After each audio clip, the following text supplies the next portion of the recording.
Hello.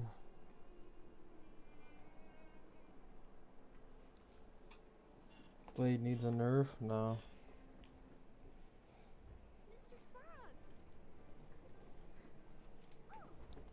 Told you Gabby free Becca? Yeah. Thank God, bro. The first free limited 5-star in WUA after nearly 2 years. Thank God it was Rebecca. I'm honestly happier about her being free than getting a free 5-star on the Annie just because of how much I wanted Rebecca. Take caution.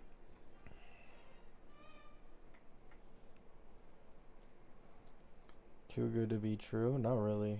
I mean, they're gonna nerf his E2, but I don't see, like, maybe the HP and stuff. I don't see them nerfing his debuff capability. No point.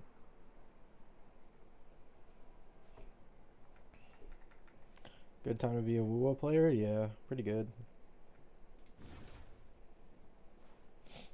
How far did you get in ReZero now that I've seen you started? I got halfway through this season, which I made a community post on like 1 or 2 days ago. And then I started reading some manhwa. But like obviously I'm gonna come back. So I'll probably continue watching the ReZero anime in probably like a couple more days. And then I'll finish the other half. And then I'll get into like season 2 and season 3 and stuff. Today I played Valerant for like 5 hours. I won 7 games in a row and I'm almost platinum. So I didn't play anything on my PC for like 3 days so I could like watch anime and stuff. Then when I did play I was somehow better. Kinda nice.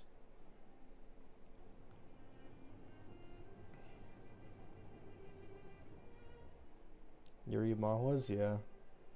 I was catching up on Eternally Regressing Night, Mercenary Machinations, and Orv.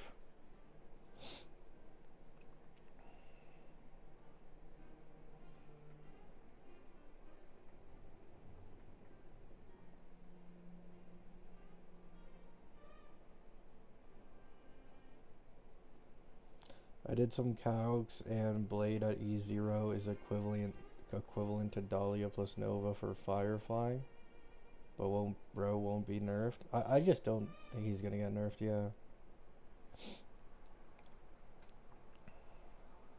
I mean, once again, maybe minor nerfs. I don't see them going that much further because of the existence of Nova Welt and Free Sparkle. It's like, how do you even sell this guy? When is V3? No clue. Yeah, really. Like something very small, even if it does happen. Because if you nerf it by like 20 to 25%, I mean, outside of follow up and Acheron teams, which a lot of people aren't going to be investing into anyways, I mean, you just use Welt, just use Sparkle. Doesn't really make much of a difference.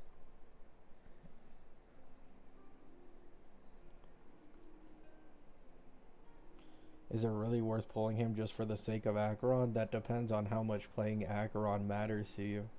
It's like the same thing with Firefly. Like, Dahlia is an amazing pickup for reviving Firefly, but if you don't want to continue playing Firefly, you want to pull like some of the newer characters, there's technically just no point, really. You know? It's kind of how it is.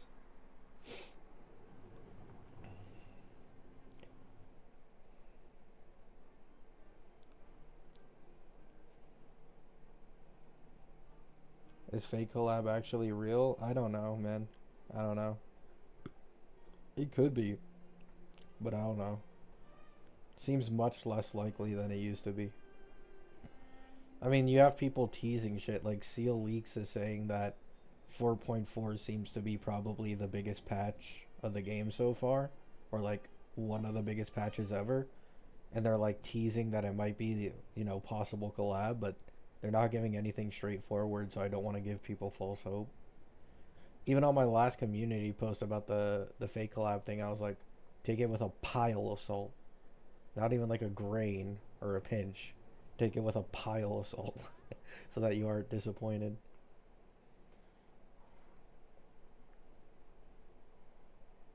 Yeah, the one thing that makes me believe the collab is real is the fact that there has been no one else leaked to drop on 4.4. Like, there's been no one else leaked to be on 4.4 with Himiko, which is kind of weird. It would only make sense if, like, they're doing the Phanon thing, right? One new limited character, but then you have two from the collab. Because otherwise, they're going to be going back to back patches with only one new character. Which, yeah, they've done that before, but, like, only very recently. It's not something common at all. They did it with Dahlia and Cyrene.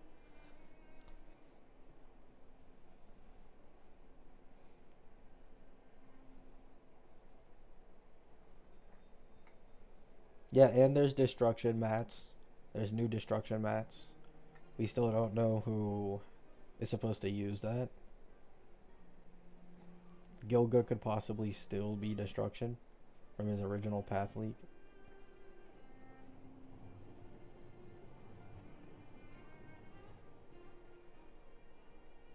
Britain memes are back again. I mean, this was always gonna happen, dude. Literally. This was always gonna happen.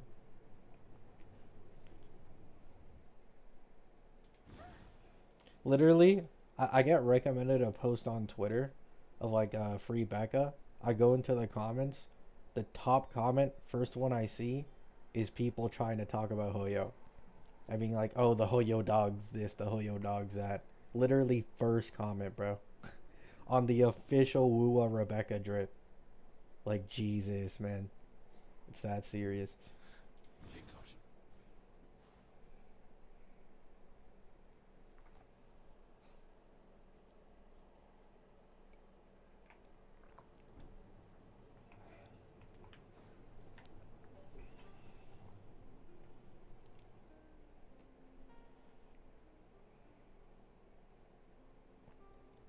I need Cyrene. I mean, she'd probably rerun with Blade, I think, at this point. Like, surely. Unless they save her for 4.4. But, nah. I feel like it'd be 4.3. I don't know why they didn't rerun her in 4.2, to be honest. Free money. Like, genuinely, if they rerun Cyrene in 4.2, I think this anniversary has, like, top tier sales. Like, by that I mean, like, maybe even Acheron levels. Because a lot of people originally skipped Cyrene, and, like, they want her now.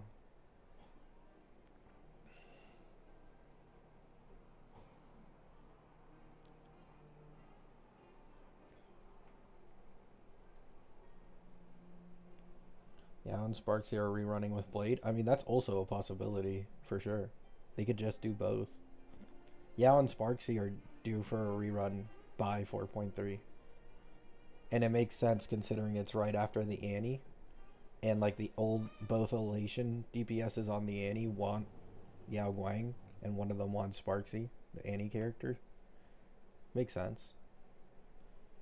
Because like a lot of people will have spent their pulls for these Annie characters. So you can milk them in 4.3 if they're trying to get the best in slot.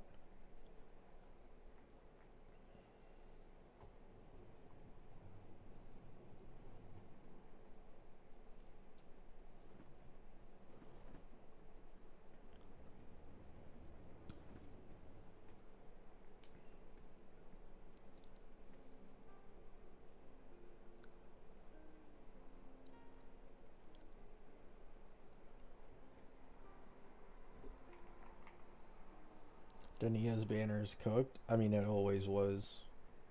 Dania's still like one of the hottest characters in WoW, in my opinion, though.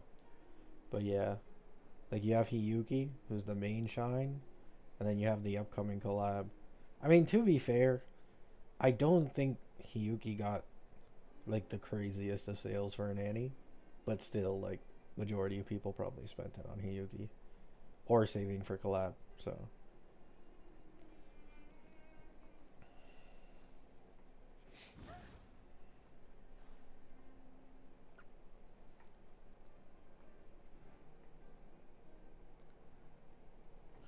do you think Free Becca was influenced slash forced by CD Projekt? No. I think you're getting to a conspiracy theorist with this. Wuwa definitely just made Rebecca free because it's like it's a collab. The reason so many people doubted that Wuwa would even give a collab for free is because they haven't given a single free limited character since Zheng Liao. Like legit the first 2 or 3 patches of the game. So people were losing hope that, oh shit, they might not even give us a free character on the collab either. Like we're just getting our shit scammed. But at least now you can like have something to go off of that you'll probably get a free character from collabs, which is nice. Rebecca being the free one was always obvious, in my opinion, though. Legit, day one, the second that shit was announced, I knew Rebecca was going to be the free one, if there was going to be one that's free. So obvious. Take caution.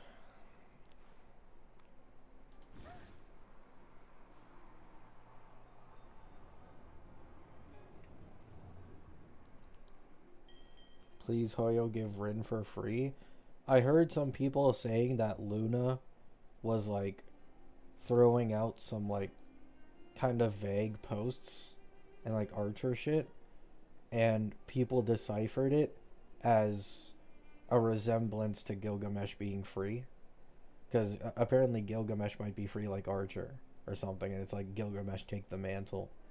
So if the fake collab is still real and Luna isn't trolling, it's possible that Gilgamesh is the next free one from a collab.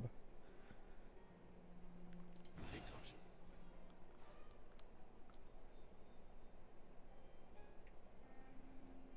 The worst case scenario for me now is if Rebecca is tied to Lucy, which is 100% possible. If Rebecca is tied to Lucy on a team, I'm gonna be very sad. Like, very sad.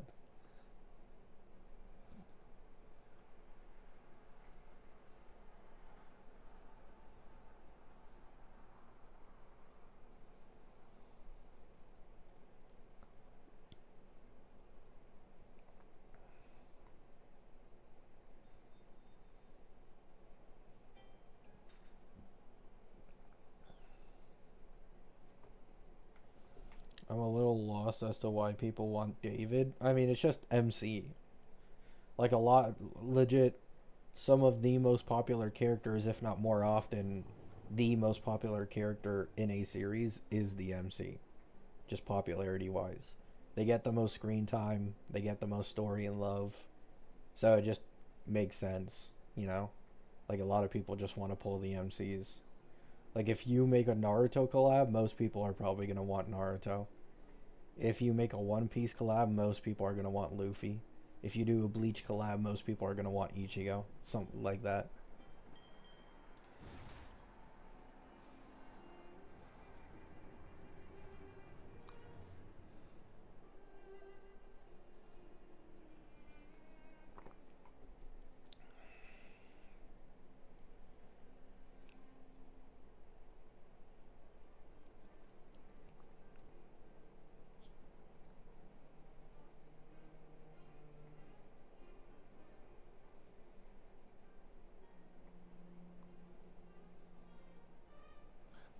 Yeah, Dragon Ball collab and no Goku. Like, you can go on and on and on.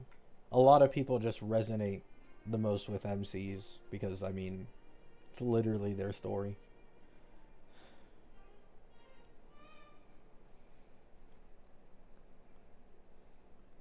And gachas is a lot different. And gachas quite often, like, they heavily focus on the story of side characters because they're trying to sell them to you. So like to a lot of gacha players who may not really, resonate that much with anime and stuff, like they wouldn't care as much, you know? Cuz like you're used to side characters getting the main spotlight and not necessarily the MC most of the time. But in actual series, it's just always the MC usually. Very few exceptions.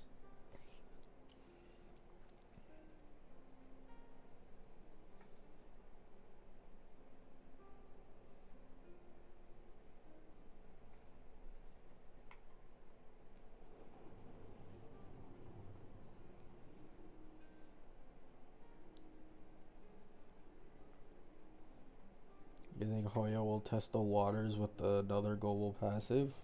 I mean, there's no testing the waters. The waters have already been tested. They're gonna release a global passive character on every Annie.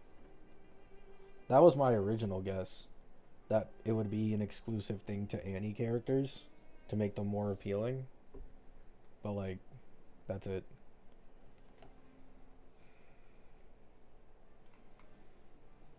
Once again, global passives in this game are dead ass like nearly useless. I'm not gonna say completely because they do have their use cases, but I promise you, at least on my main account, with like my Cassie and currently building Silverwolf, those passives have never gone off in like over a year. I wish I was joking. They haven't gone off in over a year. And the only time I've ever had to use that passive is if I was bored and I was doing some random sustainless bullshit with like unbuilt characters on my account.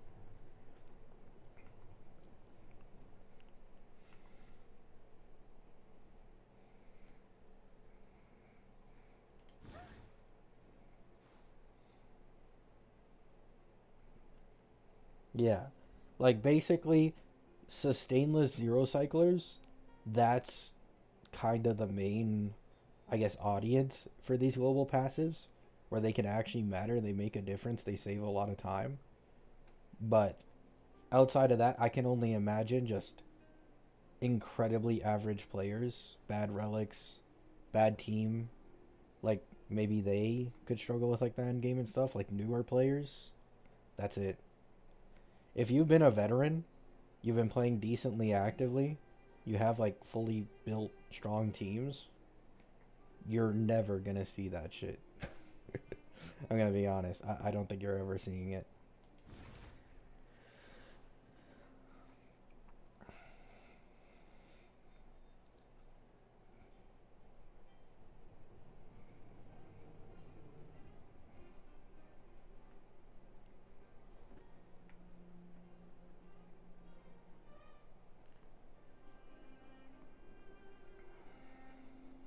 Yeah. Like I already said this before. I understood where some people were coming from when the global passive originally released, because a lot of people were saying, what if this leads to stat stick passives, right? Plus 5 speed on all characters, like plus 10% attack, plus crit damage, maybe even a debuff, 5% vuln, something like that. But like I tried explaining to people back then, I made multiple videos on this. There is nothing to go off of that this is going to happen. In my opinion, every single character who has a passive, it's going to be very gimmicky and lore relevant to the character, meaning it's not going to be these boring stat stick passives that a lot of people are doom posting about, which is exactly what happened, right? The Cassie revive is lore relevant to Cassie. The firewall thing for Silverwolf's passive is lore relevant to her, and it's gimmicky. It's not a stat passive of like plus 10 attack or anything like that. So in my opinion, they're just going to keep doing that. Every single global passive isn't really going to be stuck to like giving a stat boost. I think it's going to have a one-time gimmick, and that's it. It's going to be like that forever.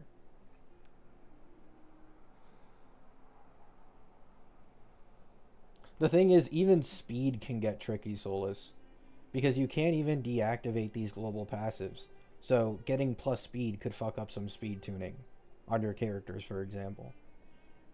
So it's like, that's why, in my opinion, it was obvious that they were never going to do stat stick passes, because unless they add the ability for you to disable them, it could get in the way of like some team speed tuning and other shit.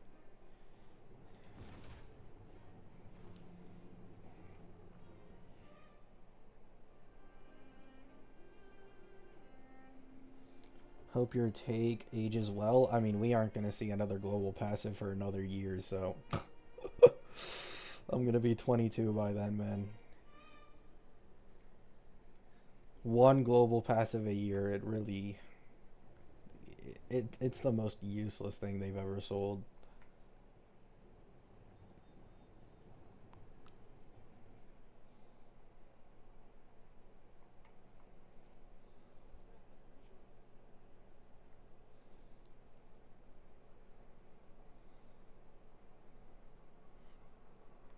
Is there a switch on which global passive to use? No.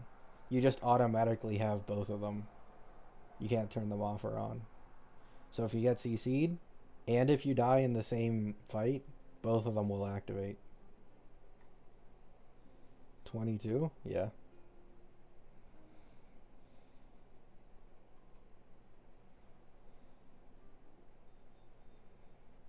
Next year.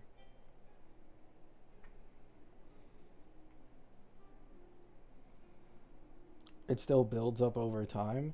Yeah, but it just, like, it doesn't matter, in my opinion, because they're so mid.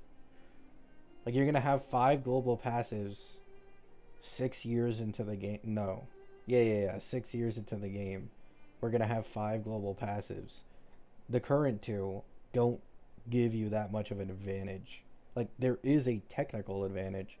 But once again, coming from someone who has both of them, is like building teams around them. Like, I never even used them at all. Never procs. I haven't seen Cassie's global passive in absolutely forever. So, yeah, it's an advantage that someone has, but like, the advantage is nearly useless. You can just ignore it if you choose to.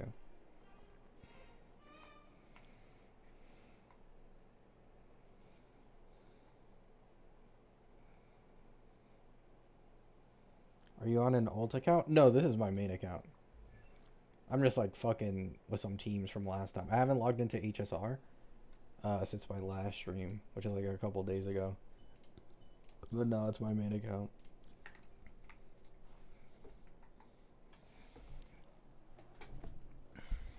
Yeah, exactly. Like if Silverwolf gave 100% CC immune for literally the entire battle, that's another discussion.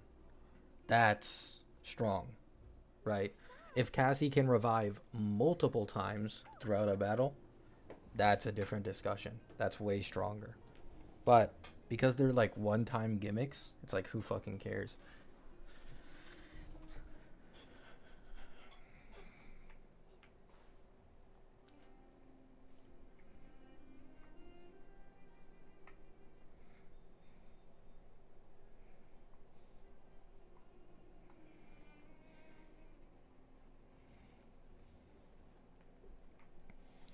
Do you think it would be more of a problem if every main push character got a global passive? I mean, technically, no matter what, it would be more of a problem because you're hastening the release of them, which makes them stack up a lot quicker. And Hoyo needs to come up with new ways to entice people on pulling a character for a global passive. So, for example, next global passive could be like, you are saved from a strong hit that kills you once, right? Like, it isn't technically a death, but you get saved by that. So, but that takes 1 year to get to. If you make it every single main push, that means 3 characters a year, because there's usually 3 main pushes per version, which changes a lot. Now they need to keep innovating. They need to keep making these global passives unique, and at some point, if they spam it too quickly, they might have to make stronger passives of an older version, like Cassie's, right? Maybe that can activate 2 or 3 times now instead of 1. So yeah, if it was on every main push, it would probably be more problematic and make it a lot worse. But because it's on every Annie character, it takes fucking forever.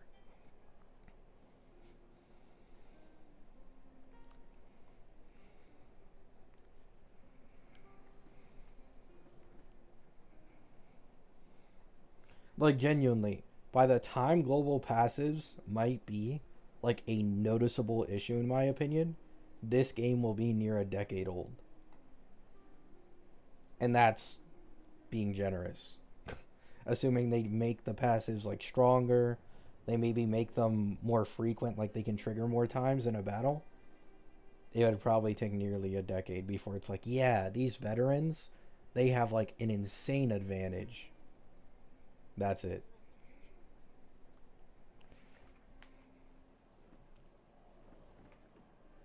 Will HSR last a decade? Yeah.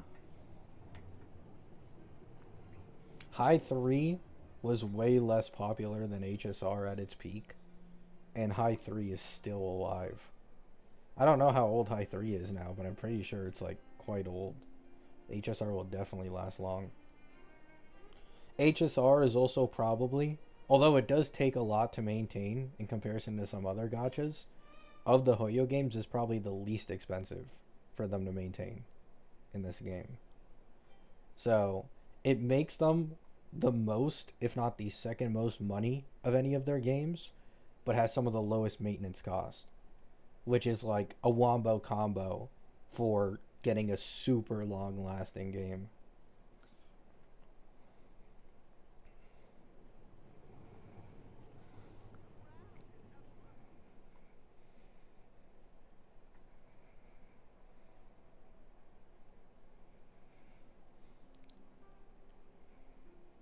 Like, I'm pretty sure Genshin eats up way more of Hoyo's budget, probably, just because it's an open world.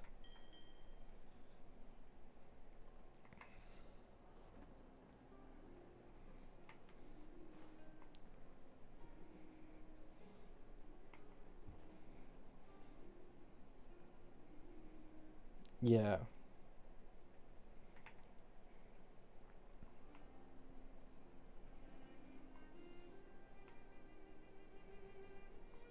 At that point, they might add a limit. I don't think so. I feel like if they were going to add any QOL to the global passives, they would have already done it at this point, now that there's two in the game.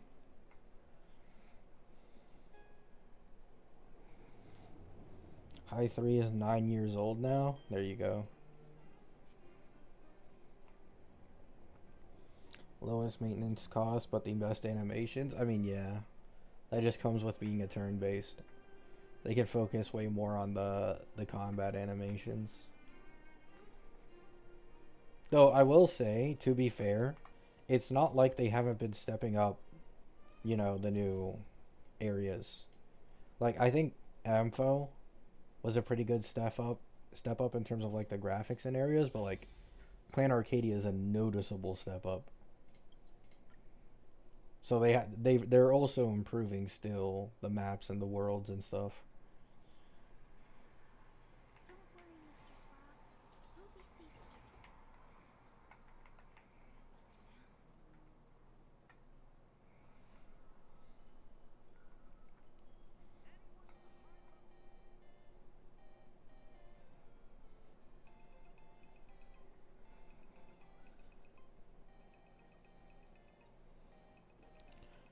I didn't expect HSR to go as big as it is now on release. I always thought it was going to stay in Genshin Shadow.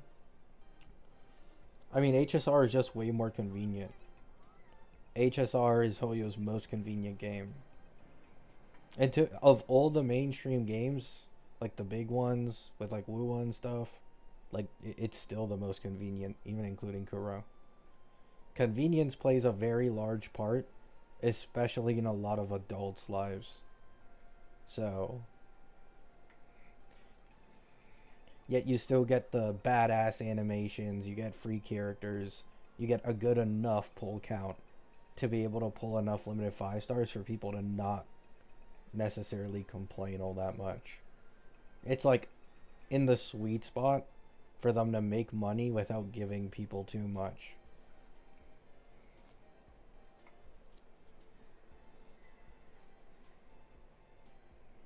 Yeah, also this game is like heavily optimized on mobile.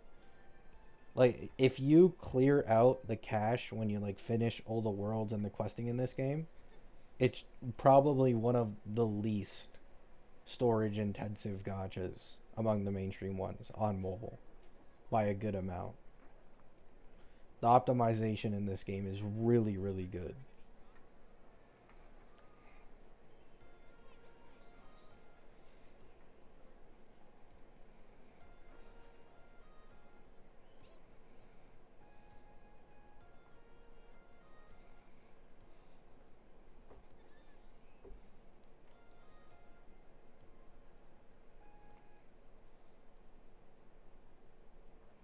Actually, let me check. I think I have HSR on. Yeah, I have HSR on my thing. Let me see how much space it's taking up right now. Settings. Storage. HSR is taking 40 gigs for me, and that's pre-optimization.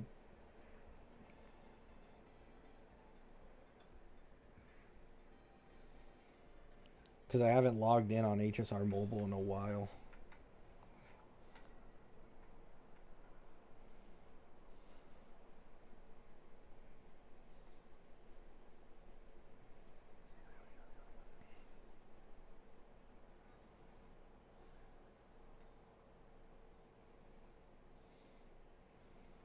It would also be because of High 3 nostalgia. I mean, that does play a part, but I don't think High 3 was ever as popular as HSR. Like, it might have been popular, but I don't think it was ever as popular as HSR.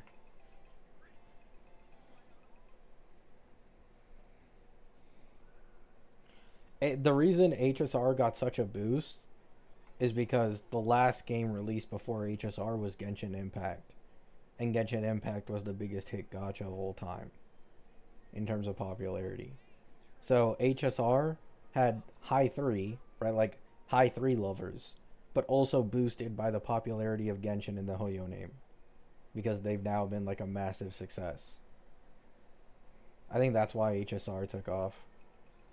Like if Genshin doesn't become as big of a game as it is and people like don't tune into Hoyo that much, it's probably like half as popular as it is today, maybe even less.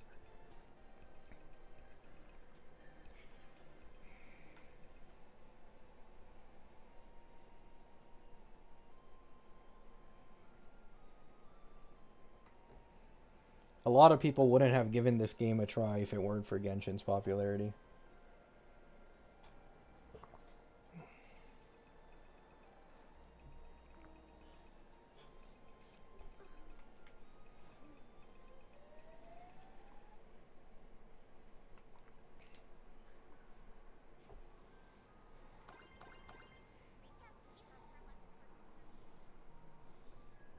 Oh yeah.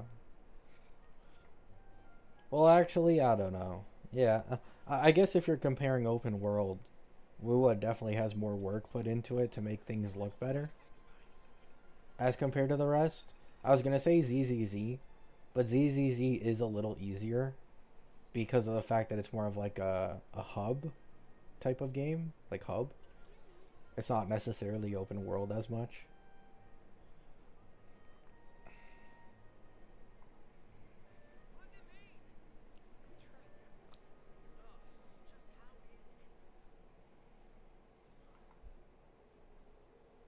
Yeah. Also, this game has a really good rep currently because of free characters, which isn't a bad thing. Like they are giving just a shit ton of free characters, like every 2 patches.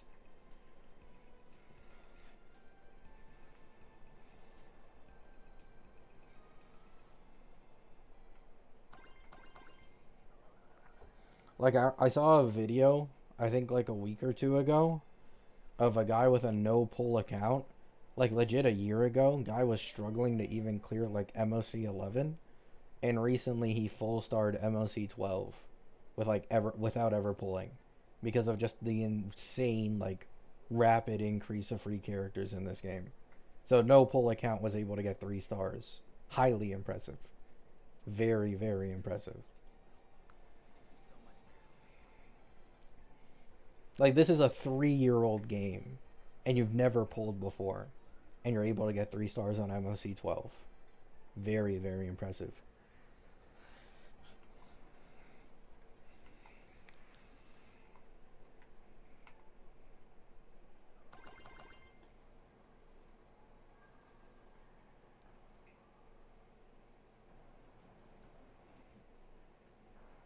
Yeah, exactly. Because you can use the golden token on Welt, you can use the golden token on Robin, you can use the golden token on Ruan Mei, and you can use the golden token on Huo Huo.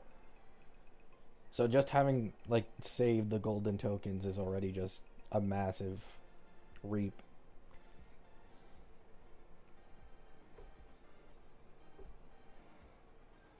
What is that team? The lolly team. I haven't logged into this game in days. I had this just same thing running around Bellabog like days ago.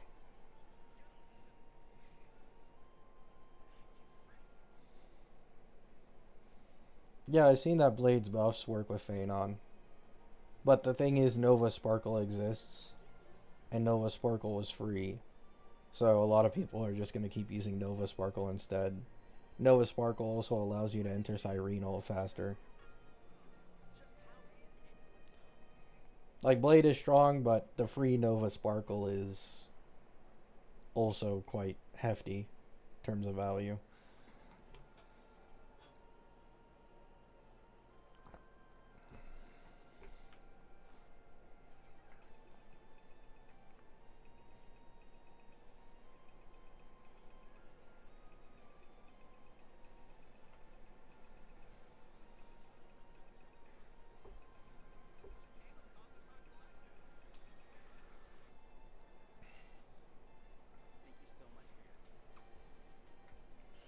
Preschool that team? Well, two of these are hags. I think Huohuo's like 50 something. And Qingshou is also old.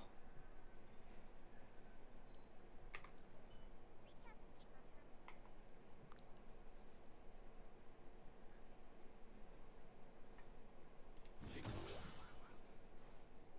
I always forget that Huohuo's like 50 plus.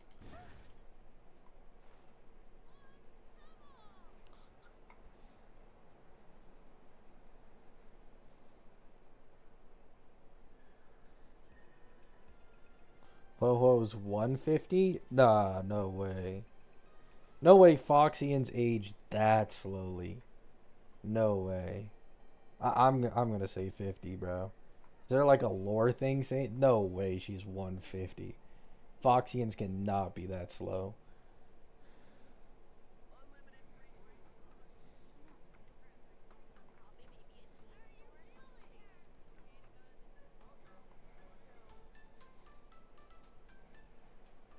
Yeah. Zolzo roasted you? I don't care. What?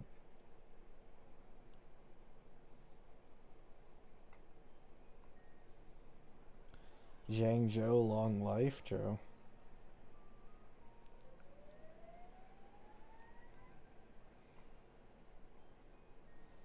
No, I don't know when Himiko's drip is.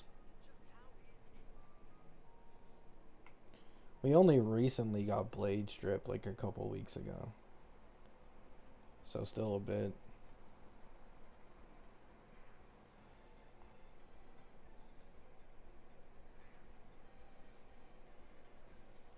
The age thing in HSR.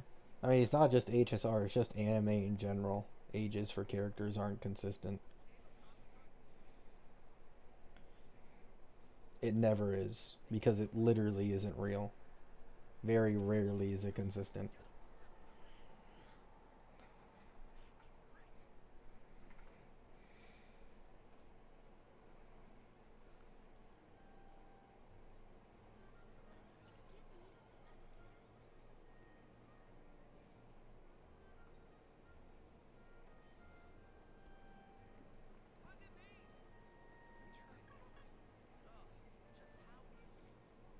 Age is just a number. IRL, that's like the most disgusting thing you could possibly say.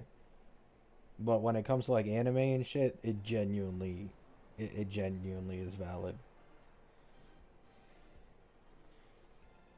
Because you have characters like Tanya, you have characters like Kana from Dragon's Maid. I mean, we just mentioned at HSR you have Tribi. Tribi, I think, is the oldest Chrysos heir. Around 2K. Huohuo's like near her 50s. She's been working for like 20 to 30 years. Dill is fucking old as shit as well. Blade is thousands of years old. Firefly is older than the Nook. Um, I have no clue how old Acheron is, not gonna lie. I actually don't know how old Acheron is.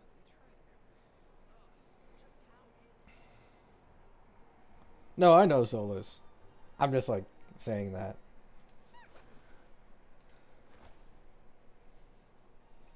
Oh yeah, March too.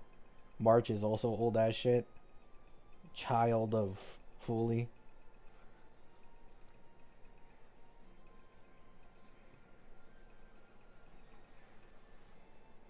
I don't know, man.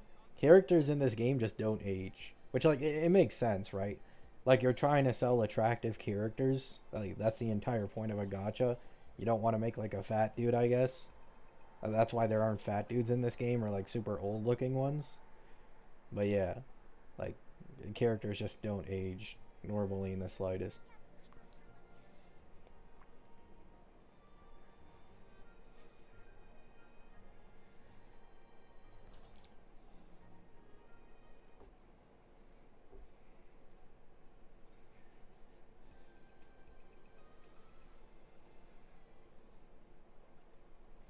Did Rose say Firefly is older than Nanook? She is.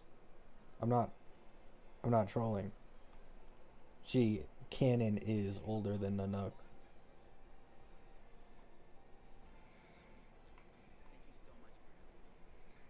That might be hard to believe, but like, I mean, it was hard for me to believe at first too.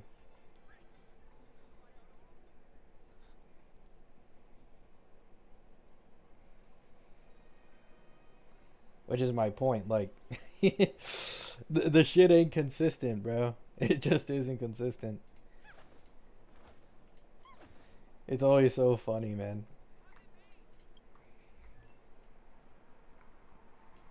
Technically, Phanon is probably the oldest person in the universe. Probably. One of the oldest, if you consider the digital lives.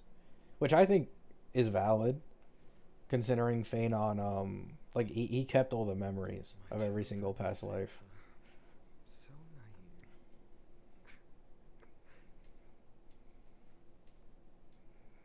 naive. I can't really think of many others, though. I mean, Jueyi's a robot. I don't know how old Branya is. I don't know about the rest that much. I think Ruan Mei is also decently old.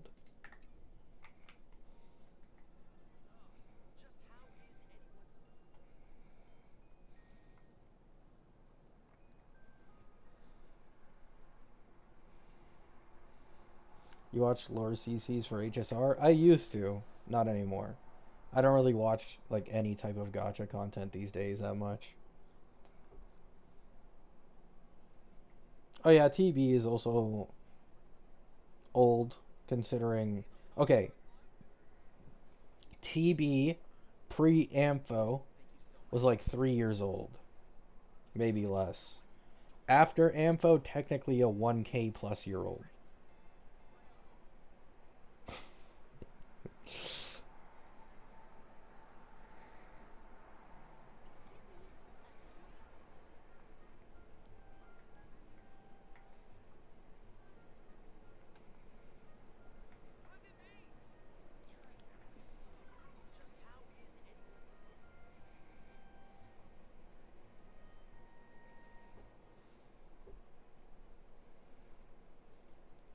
Get Yaozi 1 or save for Himiko? I mean, just go for whatever you want.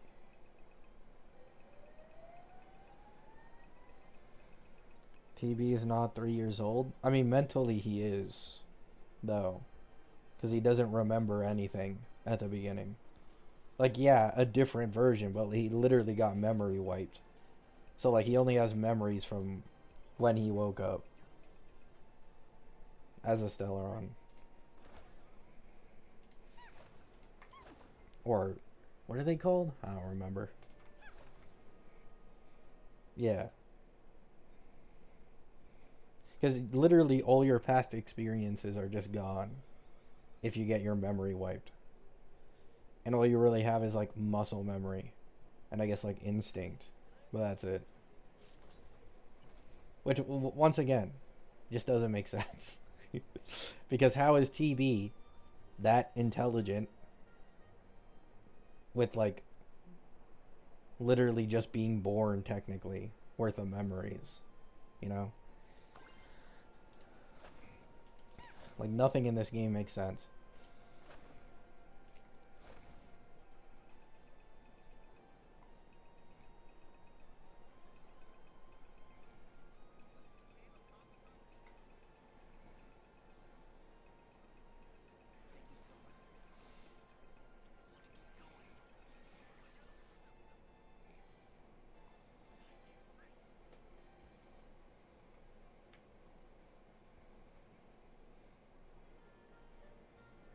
I don't think amnesia lowers your mental age. It probably depends on the severity. Like, once again, people just forget shit. I could check.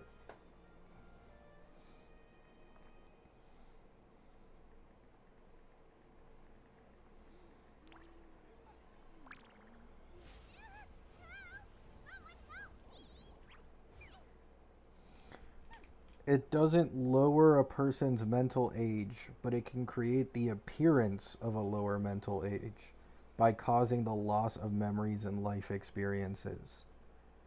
Some people with amnesia may behave in a confused or childlike manner due to the sudden loss of their identity and memories. So their brain is technically as good as it used to be, but depending on the severity, they can go back quite a bit.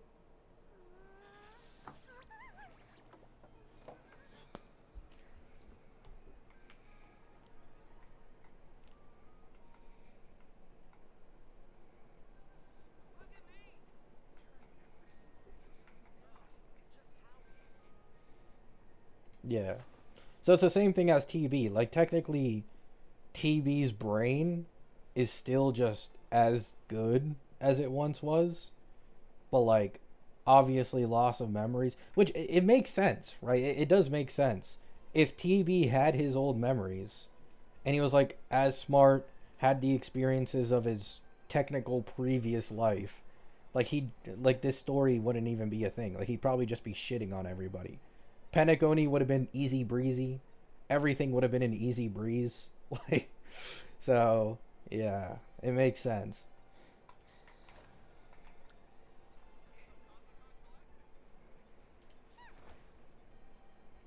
Shows and games never add that in amnesia. Well, yeah, it makes sense. Like, shows and games are trying to like keep the viewer's interest. If you completely mind wipe someone to the point where like they're basically a child at that point, like nobody's gonna care about that character anymore. It's like, wow, what a waste of potential, right?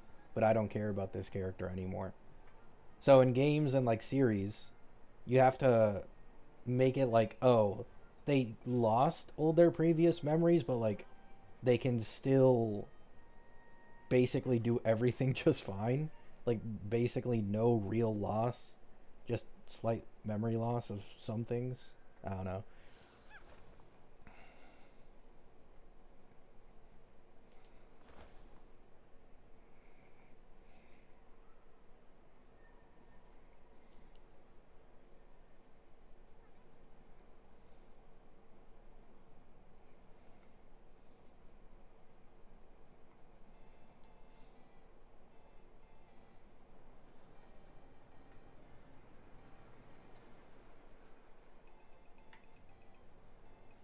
Is Blade meta gonna die? What?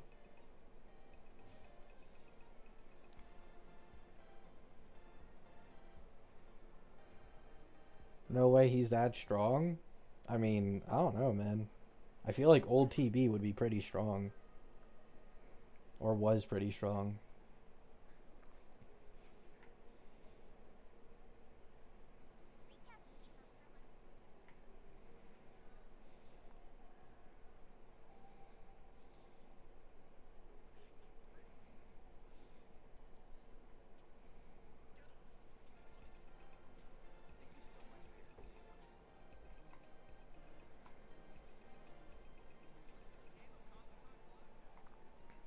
I mean, if he is gonna get nerfed, maybe slightly, but I don't think that much. I don't know. Imagine if Trailblaze is the last path. I mean, they probably will make Trailblaze a path at some point. I wouldn't be surprised. Like, it needs to happen at some point for them to put it on playable characters.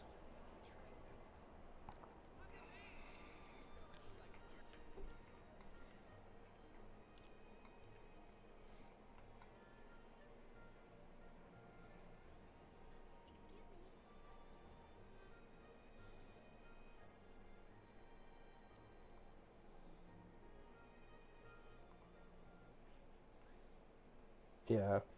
The amnesia thing is like always weird. Depends on the severity of it. So you can just be like, yeah, but the amnesia isn't as severe as this amnesia because it's fiction. So I mean, then again, this is a story about space characters who live thousands, tens of thousands of years old, have eons, paths. Yun Li has a sword capable of sizing up to like the size of a town. Nothing in these games is supposed to make sense, anyways.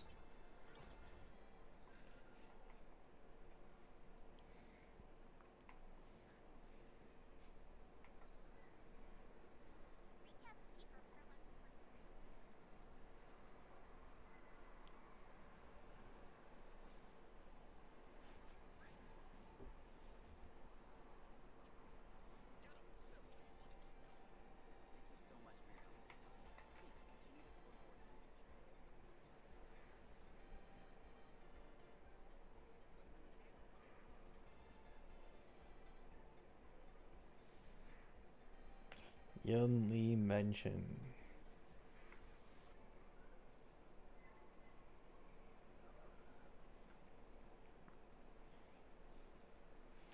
I don't. I'm pretty sure the Genshin devs already said it wouldn't end. No, they said like Shnezdaya is not the end, and they like are gonna continue to keep adding regions and like keeping the game up and doing stuff. Like it might be the end, I guess, of the first Genshin planet, maybe, but they might just go to another planet. I don't know how they'll continue it. It'd be, in my opinion, it'd be a little weird if they continue to be on literally the like Teyvat. I think it'd be a little weird. Like, can we get something a little new?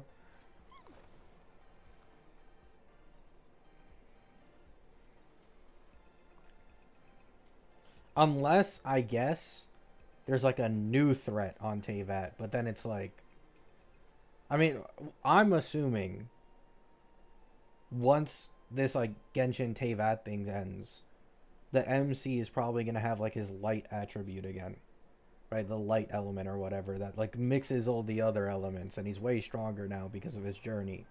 So like, I don't even know how the MC could get any stronger without going to another place. It'd be kind of boring. It's only the Teyvat chapter, yeah, that's what I'd guess, and then they go somewhere else, which is interesting. I'd say like between ZZZ, HSR, and Genshin possibly going to a new planet is like the most exciting because they don't get it that often, like going to super new places.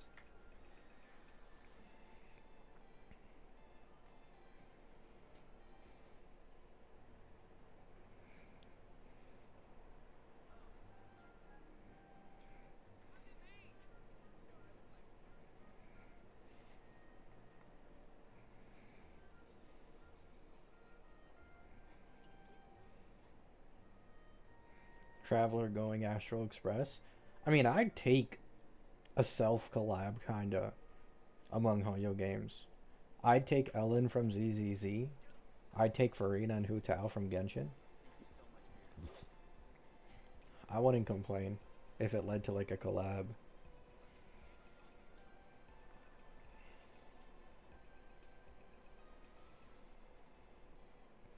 Are you excited for free Becca? I am, Uni. I am. I was so glad when I saw it. You have no idea. I've barely been playing Wua recently.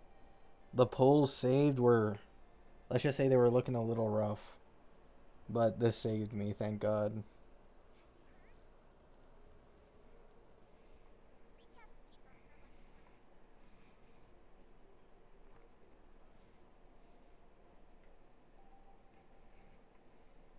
Now I just pray that Rebecca has like some general use and isn't like kind of a niche character for Lucy. That's like the last goal basically. Or if she's her own DPS, I'd obviously take that too. Rebecca's free, yeah. It was dripped like 2 or 3 hours ago. Do we have any idea what they even do? No. You're probably gonna have to wait until beta leaks and like halfway through the current Annie. If not a little more, to be honest. That's how WoW leaks go. You have to wait till like a little more in the second phase of the patch before you get gameplay leaks of. I don't know. WoW betas are way faster than HSR betas, to be honest. Like they move quick. They'll update a character in like 2 or 3 days in WoW sometimes, maybe even faster depending. It's not like HSR where there's a consistent weekly schedule for the most part.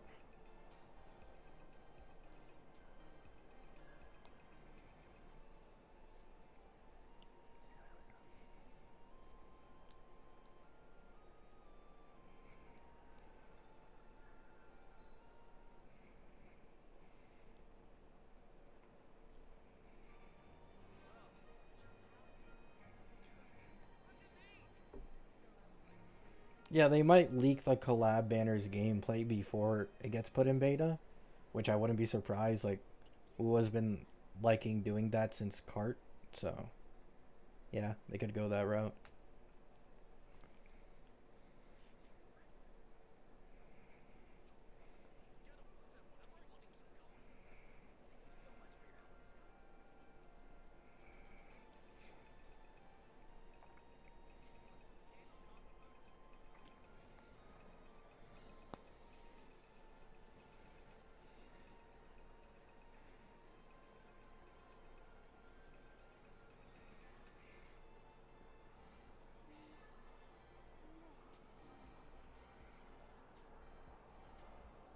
Oh yeah, Prolova was a one-off thing though, and the person who leaked that Prolova leak got caught, and I believe sent to prison for like 10 years or something.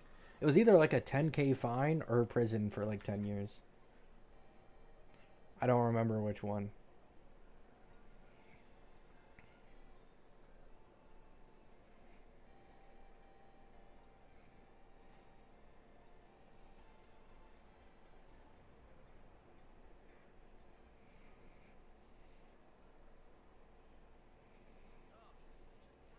Going to prison over a gotcha character is crazy. I mean, to be fair, actually, no, it just is crazy, yeah. But a lot of these gotchas pride themselves on FOMO and revealing things themselves. They don't want you to know about characters so early on, like deadass. We only think this way, like it's normal because of leak culture these days, but before, you'd find out a new character is releasing, and you don't have that much time to even know about it. These days, like, people have known about Lucy and Rebecca being playable for the collab for like half a year at this point, if not longer, which isn't normal. That's just because of leaks. A lot of these games trying to get you on the FOMO, because that's the point of Gacha, and that's how they make their money. They want to catch you off guard. They want to like overwhelm you with really good choices, so that you feel pressured to spend money on the game.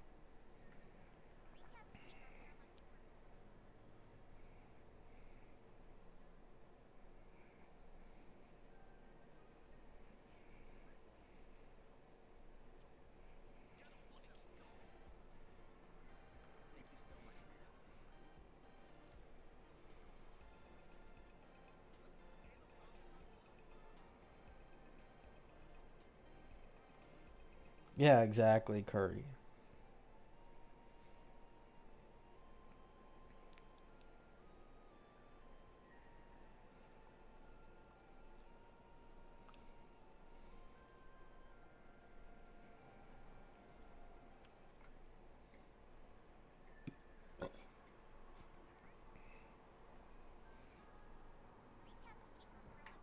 Yeah, same thing goes for the Avatar movie. Yeah, the Avatar movie got leaked, and then the person who leaked it got caught, and I believe they're currently in like a court case.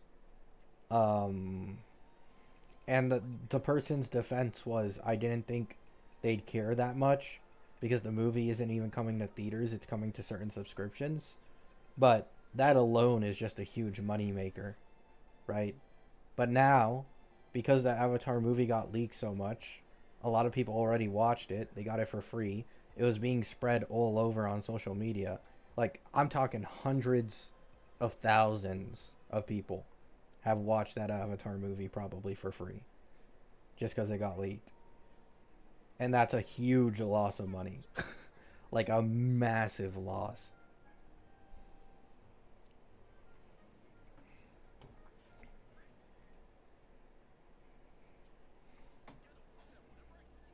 Yeah, like that Avatar movie. I didn't watch it because it got leaked. I haven't watched it yet. But I saw a few snippets from like just scrolling, and it looked really good quality. So it sucks that that happened to them.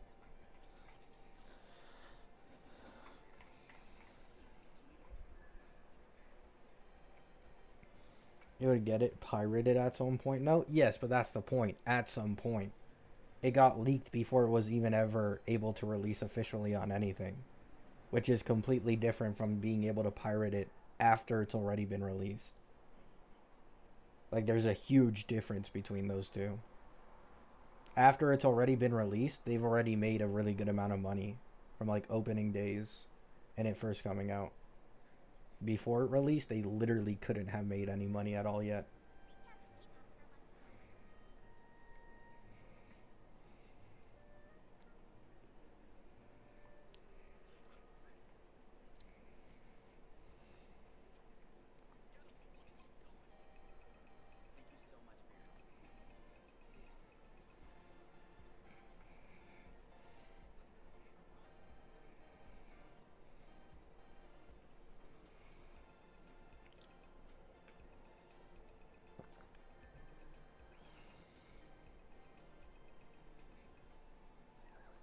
Movie was leaked before it even had a proper trailer. Yeah, that too.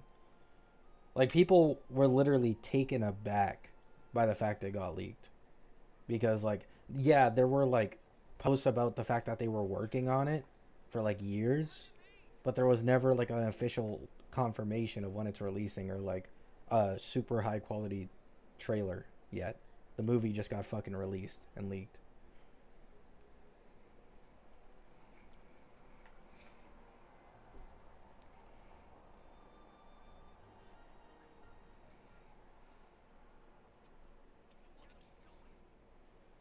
Yeah, exactly, Teneri. Like, the Demon Slayer movie also got leaked. Now, it was leaked after it got released, but the Demon Slayer movie got leaked at the movie theater. So, like, a lot of these pirated sites had the worst quality possible. And I haven't even watched the Demon Slayer movie. I'm pretty sure now I do think they have like the full Demon Slayer movie, but like it took half a year. It took like half a year for them to get a good quality footage of the Demon Slayer movie. And like that's the point, right? Like no one cares if someone leaks it after it's been released because it's going to be in fucking terrible quality anyways.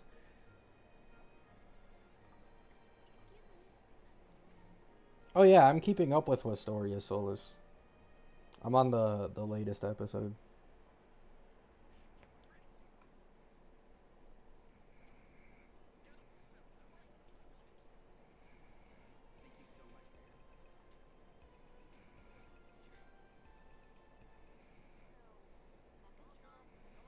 Oh yeah, the movie is very fan servicey.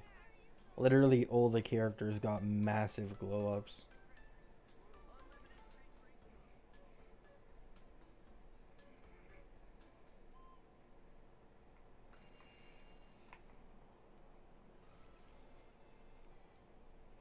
I haven't watched it yet, but some scenes tickled my doodle.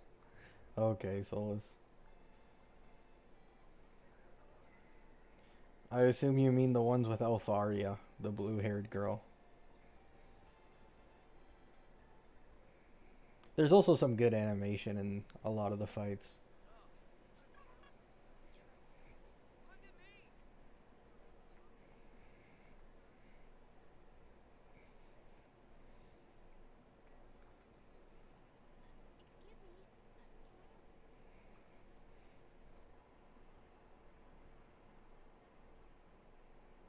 Oh, really, Haku's? Yeah.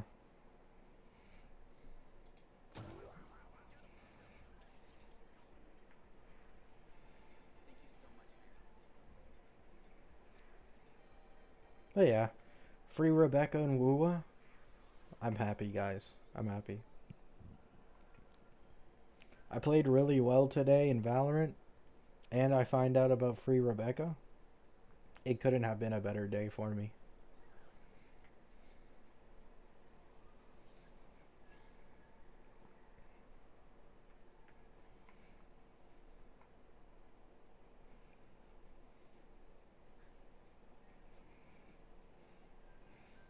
Are they gonna give Rebecca a weapon for free too? I mean, 99% chance no.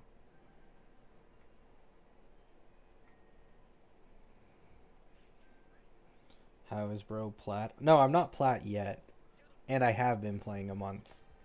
I've been playing like a little over a month of Valorant. You on ReZero? Yeah, I'm halfway through season 1.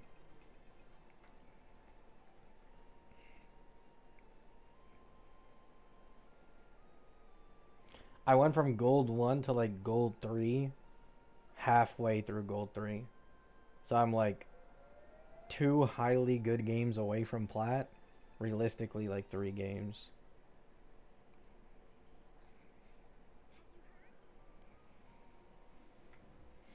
The realization I came to in Valorant is that the difference between like a majority of golds to plat is non-existent, and the difference is how much time someone has played for the most part. That's just been my experience. I've had plats on my team bottom frag like the last 3 times in a row. It barely means shit. So I'm assuming it's probably high plat and forward when the ranks actually start mattering more in terms of assessing someone's skill level. But like gold is so free. Silver and gold were so fucking free.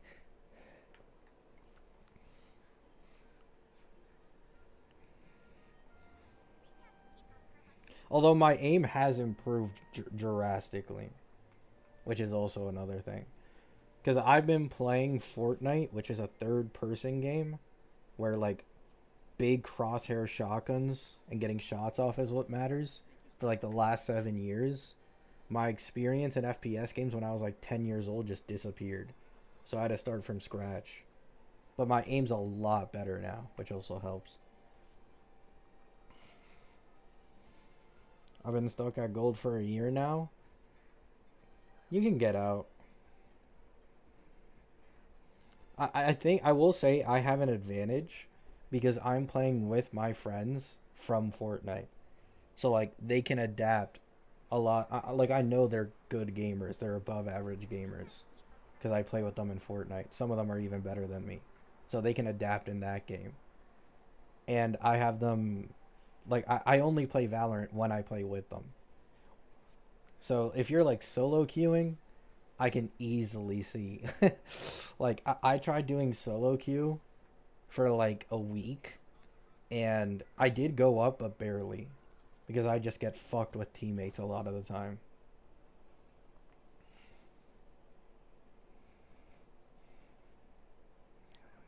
My last 4 insta lock Reynas have bottom fragged.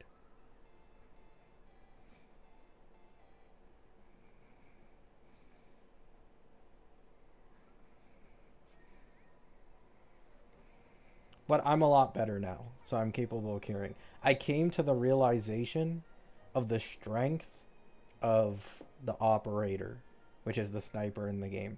I never used it before because I thought I'd be dog shit with it. Ever since I started actively using it, in every game I've actively used it, I've gone like quad positive, triple positive. I just farm them. Because with the op, you don't need to aim for the head. I can just hold an angle and I can win because I have the faster reaction time. It's so easy.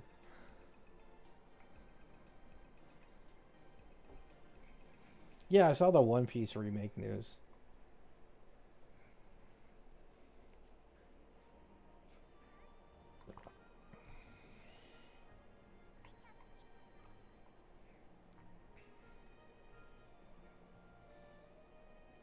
True, Soul is true.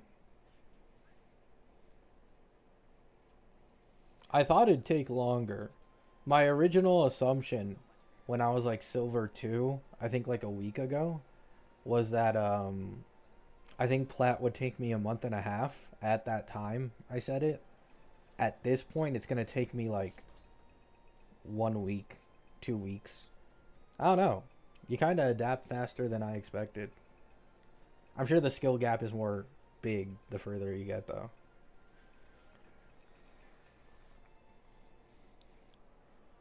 I was putting myself down because specifically one of my friends who has played Valorant a little bit before was like really overhyping the difficulty of the game. Like, nah, there's no way you'll be able to hit plat that quick, dude. There's no way this game is so hard. But in my opinion, Fortnite, I will always stand by this. I think Fortnite has the biggest skill gap of any competitive game I've ever played by a mile. So I'm just steamrolling these kids and getting better so much quicker in comparison to when I played Fortnite. Which makes sense. Like in Valorant, you have some late 20-year-olds, early 30-year-olds still competing as tier 1 pros. You don't see that in Fortnite. Like that just doesn't exist. It's all much younger people who are the best people in the game.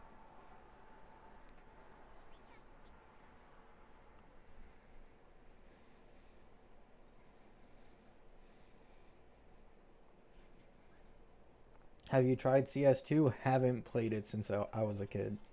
Like 9 or 10 years old. Oh wait, not CS2, sorry, just CSGO in general. Yeah, I haven't even played CS2.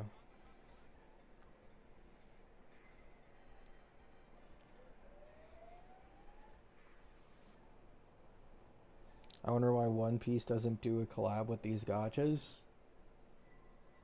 I don't know. I mean, to be fair, One Piece is just stingy with collabs in general. Like, One Piece hasn't even collabed with Fortnite. Fortnite has collabed with, like, countless anime series and all of the big three and Dragon Ball except One Piece. I guess One Piece is just a lot more stingy in terms of collabs.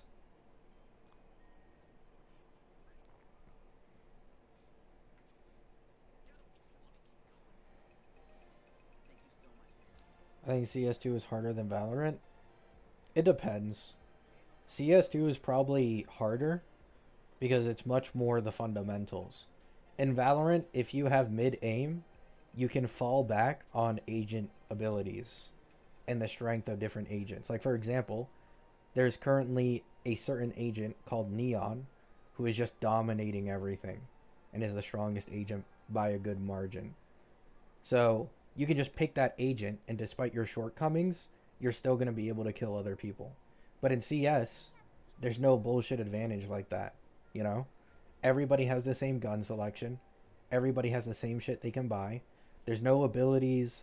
There's no moving fast. There is smokes, but there's lineups. You can't just place them. Like, they both have different skill gaps, kinda. In terms of raw aim and game sense, CS is above Valorant. I think that's unarguable. But Valorant has more bullshit going on that requires, game sense, certain game sense. It's like the same thing with Fortnite, right? In Fortnite, even top Fortnite pros, they'd lose in an aim battle and in terms of like shooter fundamentals to a majority of like top COD pros or top, CSGO pros. But because of the building aspect, like it just takes Fortnite to an entirely new level. It's like the same thing with Valorant. There are some people who are able to use certain agents 10 times better than even other tier 2 pros because they're just that much better, which creates a second skill gap outside of aim.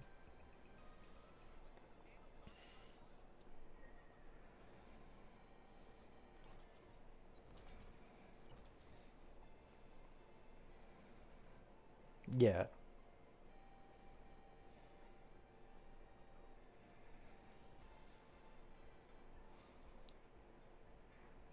Mortis said Fate Part 2 is fake. Damn. Rip. Tough.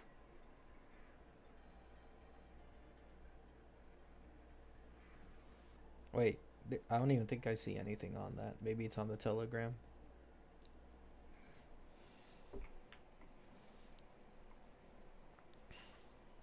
I mean, he said it's fake, but what Mortis said was fake. Was that fake collab dropping on 4.3? That's what he said was fake. He never said like, "Oh, this collab doesn't exist. This collab is fake." Just said 4.3 fake. But if he made a new one, I don't know.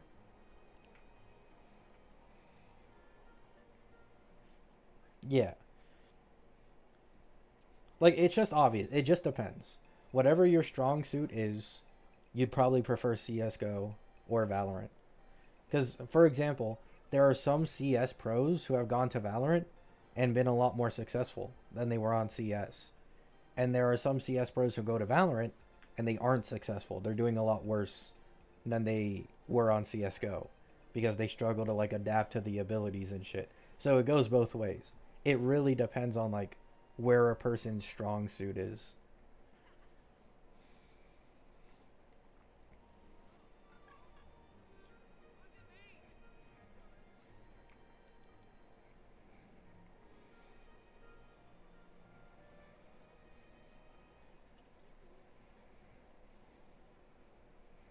Like tens, yeah.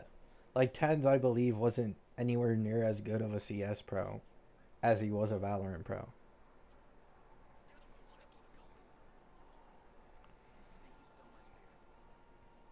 Also, I will say Valorant is, how do I say this? Valorant prioritizes good tap aim, unlike CS. Like you can still tap in CS, but CS has solidified spray patterns that you can master and makes it much easier in gunfights. In Valorant, the sprays are random. They don't have a they don't have a fixed pattern. So one time, a spray, one of the bullets could randomly hit the enemy's head, and you might think you have spray control, and then the next time you spray, not a single bullet hits them because the spray just isn't consistent. So you have to prioritize tap aim and like flick aim way more in that game.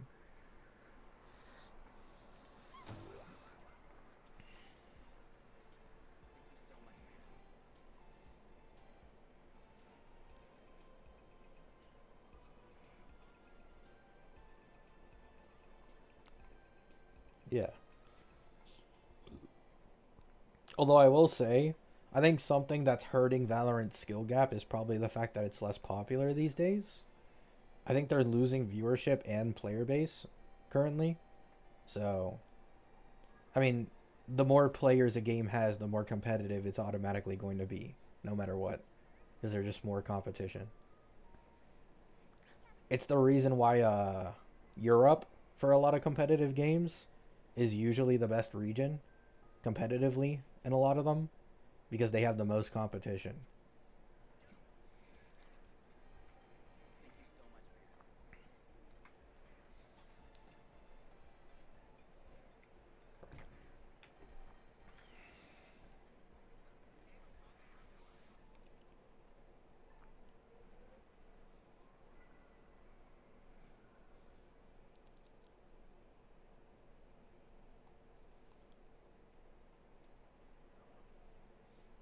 Phenon is supposed to have a sun themed train screen.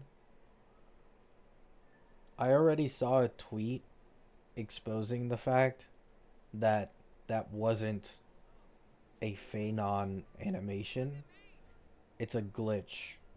Like a glitch with a faulty graphics card. So like the PC is literally dying and it made the train screen look like that. And people ran with it that that was Phenon's train.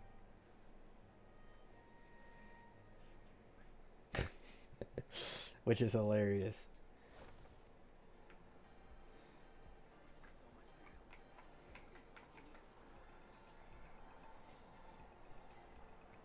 Never mind. Is this what people have been talking about in my chat for so long now? Like I've been so confused because I haven't seen anything about like Phenon's original animation or anything. But yeah, that train thing was like proven to be fake. It had nothing to do with being like an original concept.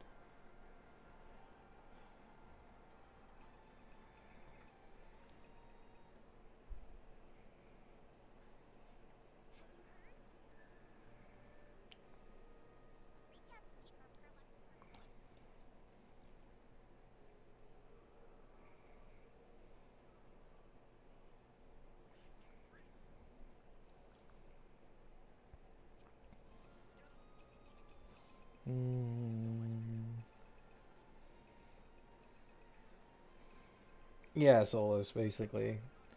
That's just what happens sometimes with like faulty PC hardware. It can like just fuck some stuff up and make it weird. Like for example, um, when I used to have a very bad and old PC, and I tried playing like CS:GO games on a low end PC back then, it was such a bad PC that my frames would drop when the game recognized someone was pushing up on me, right? So technically I was cheating on like 30 FPS because my frames would drop. I know someone's in front of me and I can pre-fire them. Or like I'm fully aware they're there and I can comment to my teammates. So like there's some shit with like faulty PCs that actually give it an advantage or like some weird thing happens.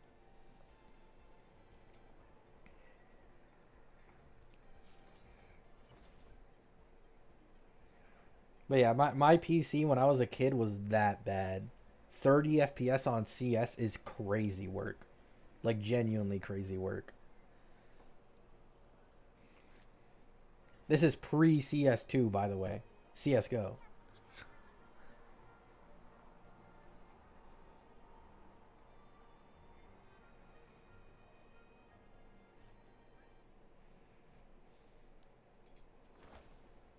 Yeah.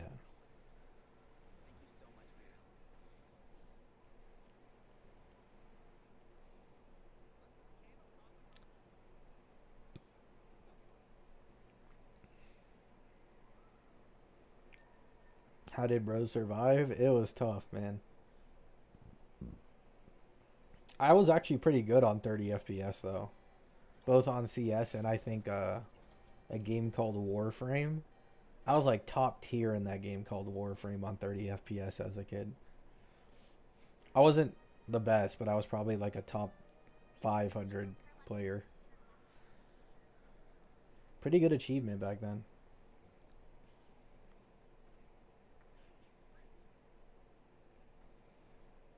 Did your account get suspended? I don't know. I haven't played CS in a long time. I probably won't play CS anytime soon either. Because CS and. Like, CS is another skill gap from Valorant.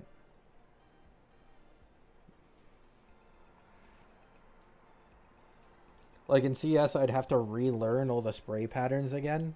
Because I've obviously forgotten them at this point. I don't want to do that. I don't want to do that, man.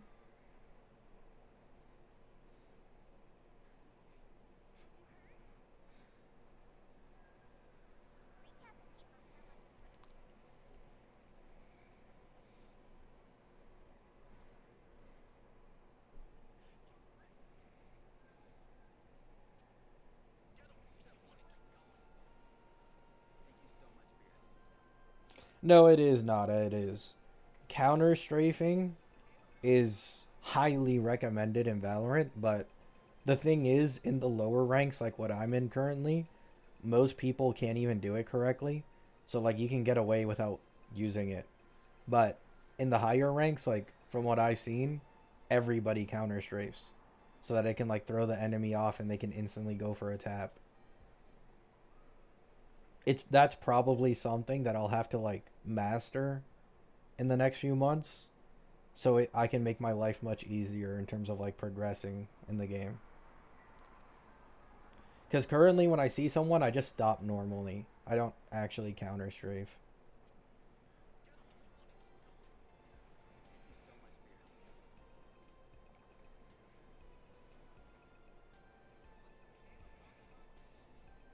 Once again, like I've been playing Fortnite for so long, I'm just not used to like these FPS things at all.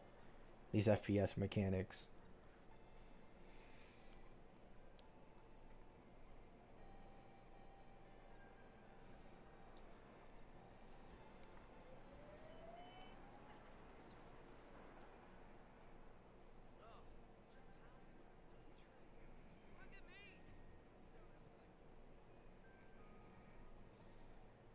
Stop and shoot type FPS. Yeah, yeah. I've gotten just like in Fortnite, you don't need a stop and shoot. Like you just build faster. You're if you're smarter than your opponent, You build faster, you build better, you box them, one pump. Like, my aim in Fortnite is not good these days, but I can just easily make up for it and win everything because of my building capability.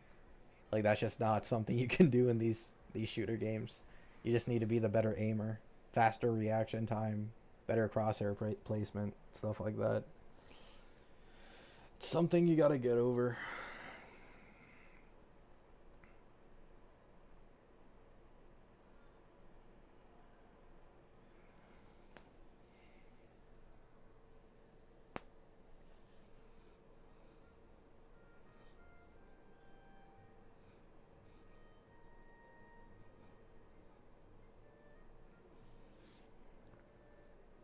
Shooter games are the easiest to make tons of money. Um, yeah, I guess. I mean, it's just the most simple game. Like, in my opinion, there is an issue to having too high of a skill gap. Like, let's say Fortnite, where, let's be honest, I don't know if you guys play Fortnite. A lot of the casual audience in Fortnite prefers to play against bots than they do real players. Because the game is now 7 years old. It's something else that makes Fortnite the most competitive game, in my opinion, on the planet. It has open tournaments. You could be a nobody. You're not signed to an org. You're an up and comer who's never placed before. You can make money off of tournaments, and they make these tournaments constantly, which makes people more prone to play competitive. So the average, the above average Fortnite player in today's age would win a championship in the first year of Fortnite, maybe even the second year. The skill gap has gone just that insanely high. So average players who don't really put in the time to get better at the game in Fortnite, they suffer. You go into a pub, which should be easy, you're still getting your shit smacked around by someone that is 10 times better than you at the minimum. You go into ranked, you're getting slapped around even harder. You go into tournaments, oh brother. Just call it at that point. You know what I'm saying?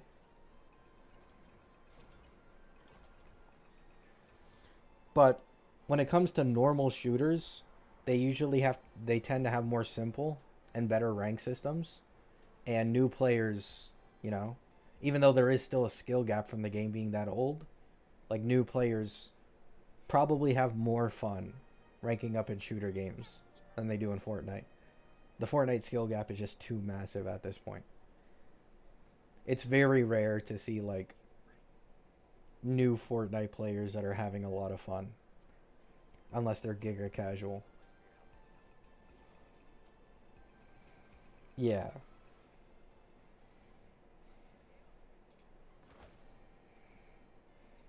Because in Fortnite, there's just too much.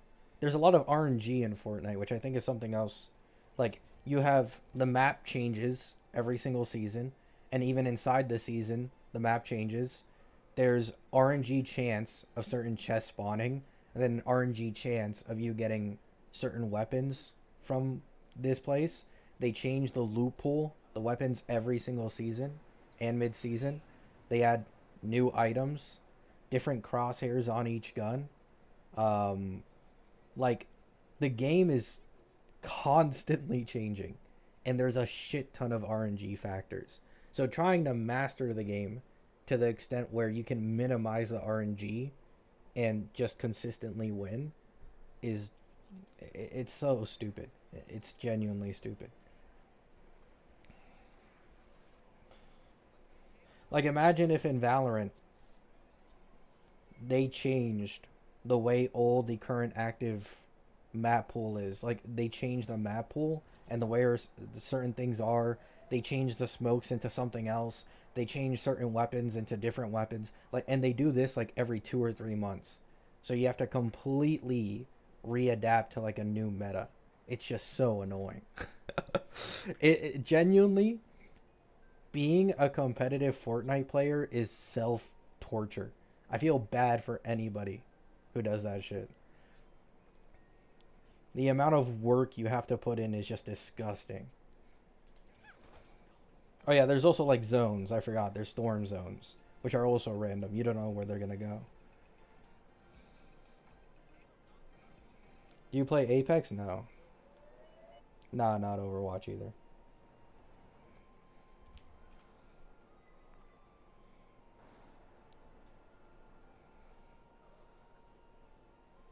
I wouldn't have fun playing with bots even if I was giga casual. I mean, that's just the opinion of a lot of casual Fortnite players these days, though. Like, I agree. I agree with you. But I've always had the more so competitive mindset. But, like, I go on social medias quite often. People used to be really against bots in the first couple years of the game. Because in the first couple years of the game, yeah, there was a building skill gap, but, like, it wasn't huge, you know? Like, people were using ramps, they were doing 90s, they might place a cone here and there. That's it. A lot of people these days would genuinely prefer to play against bots. I've seen that quite often on social media. Because they're like, oh, I'm coming from work. I don't want to get absolutely slammed by Timmy, who's been playing for the last 8 hours, Unreal and ranked. You know, I just want to have a good time. I mean, I guess.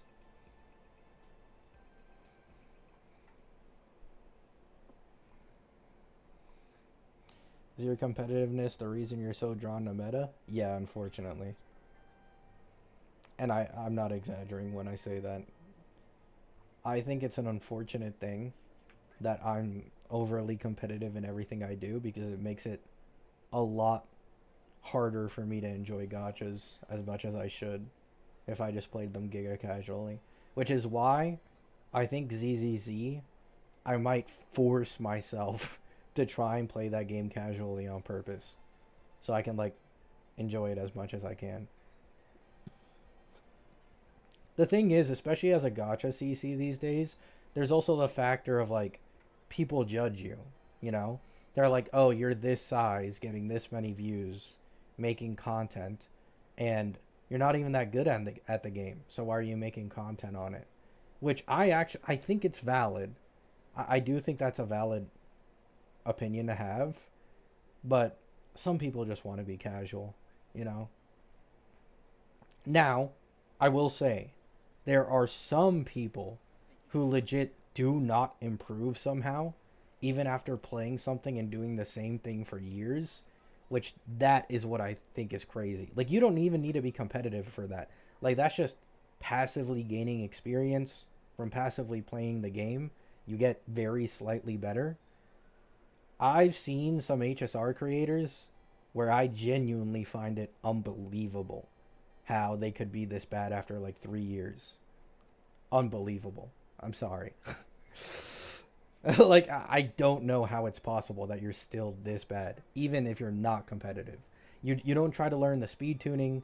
You don't try to learn certain character kit synergies and how certain buffs work. That's fine, but like, how are you this clueless?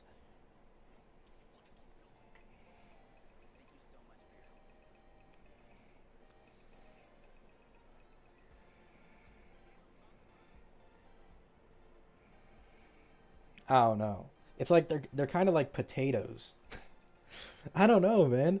Like how?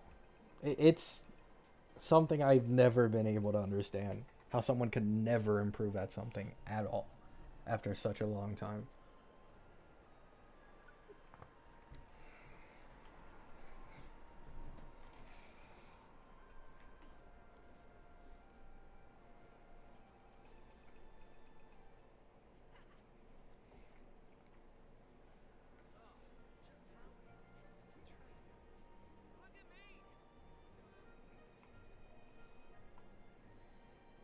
Bro's talking about Kekvin. It's not just Kekvin. There's like a ton of other creators who have the same thing.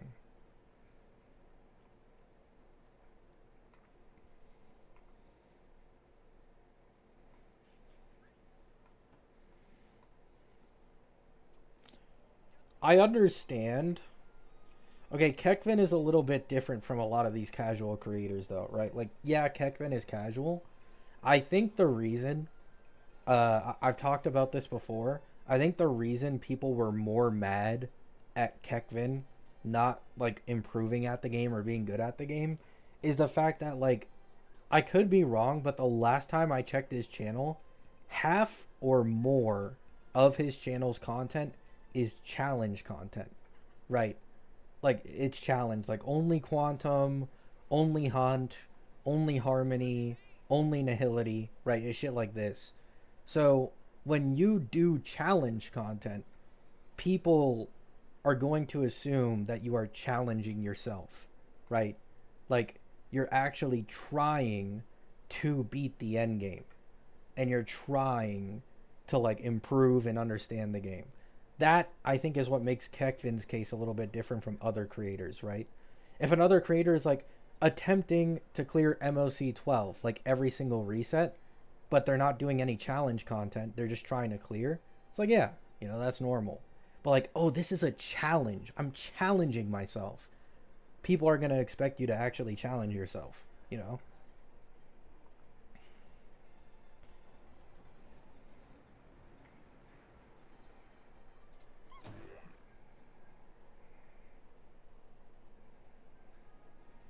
And then if in the end you don't beat the challenge, that's fine.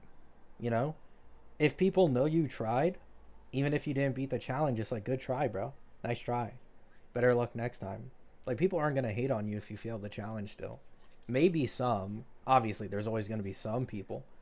But you'd get a lot less hate if you just actually put in a lot of effort for said challenge. I think I watched one Gacha creator a couple months ago who like did this type of challenge content, but actually like actively improved, tried to like plan shit, and like they succeeded, and they had one of the most rapid grows. Was his name Cthulhu? I think it might have been Cthulhu. Let me see. Yeah. I think it's Cthulhu. Yeah, that's the one I saw. Like that's the challenge content that people usually want to see.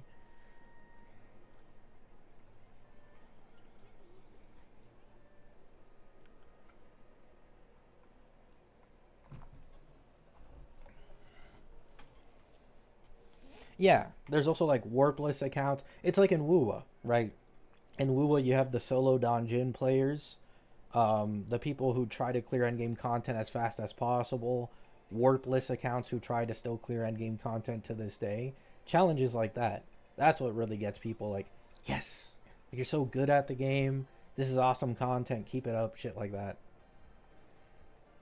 This is why I don't make challenge content anymore, by the way.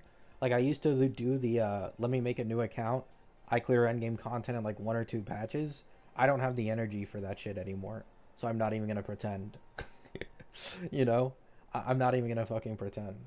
Like, technically, I could name this account the anniversary team only challenge, right? Like, I could do that, and I would definitely clear all endgame content. But like that's the easiest shit ever. So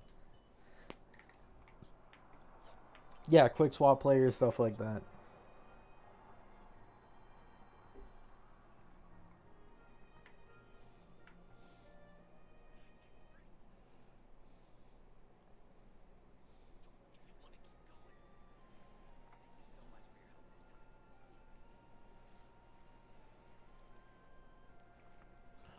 He got mad at people for calling him bad at the game, and that's understandable. That's 100% understandable. But once again, like I've said, there are going to be more people prone to hating on you for being bad at the game if half your content revolves around challenges and you don't bother trying to improve. You know? If he didn't make so much of his content surrounded around challenges and just normal HSR content, he wouldn't be getting. I'd argue like 80 to 90% of the hate that he gets for like being quote unquote bad at the game would just disappear. It would just disappear. It'd be gone. Wouldn't exist anymore.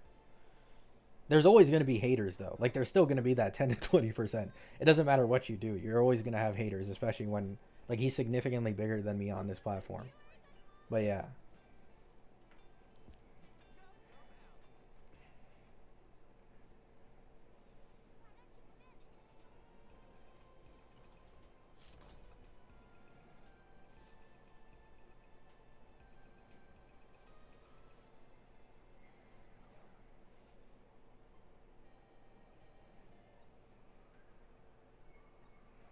Like, this is why, me personally, like, you guys don't see me uploading zero cycles that often, right?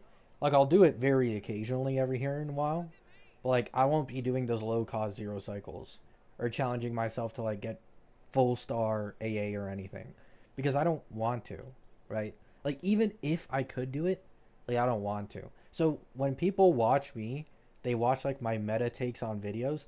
Like, people aren't in the comments being like, yo, where's your zero cycle gameplay, right? Where's your private server gameplay of like a 3 cause zero cycle? People just watch me and they take my opinions for what they are, given my track record and how long I've played the game. But people don't really hate on me that much for sucking, usually. At all. Which is pretty rare. Like, I am a mainly CC who talks about meta, so to not get like absolutely shit on, even when I'm like sucking at this game sometimes, is pretty impressive.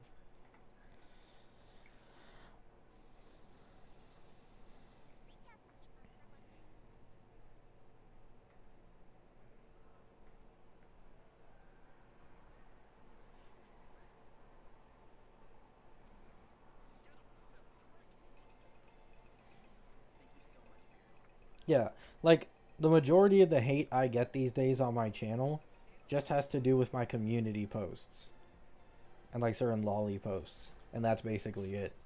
Most people don't even hate on me meta wise all that much. I do have some haters who like legit hate watch me, praying that like my next take on a new character is wrong. But like, I'm not gonna act like they're the majority. Like, it's pretty small.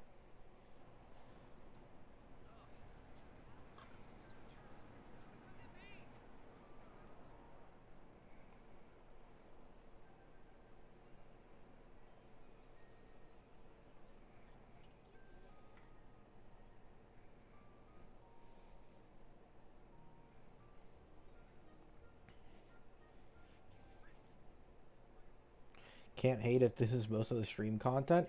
To be fair, I put APOC on like auto battle a few days ago on stream, and it was like fucking terrible for a bit, and like nobody even got mad at me. People know I'm lazy at this point. They know I've lost a lot of my energy to try and improve at this game. I play this game a lot for just the convenience factor.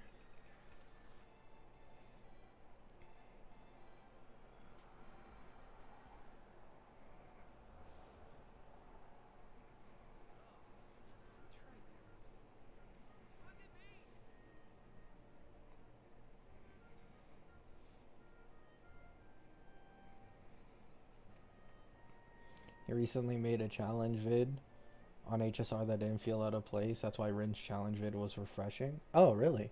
That's cool. Yeah, Rin likes to do like, I'd say Rin, as far as I'm aware, is probably the pinnacle of like a gacha challenge content creator. He has the editing, he puts in the work. He learns the optimal rotations, he learns the optimal way to play characters. He optimizes everything. Like, he is literally, from my experience, the best creator among the gachas for like doing challenge content. He puts in that work.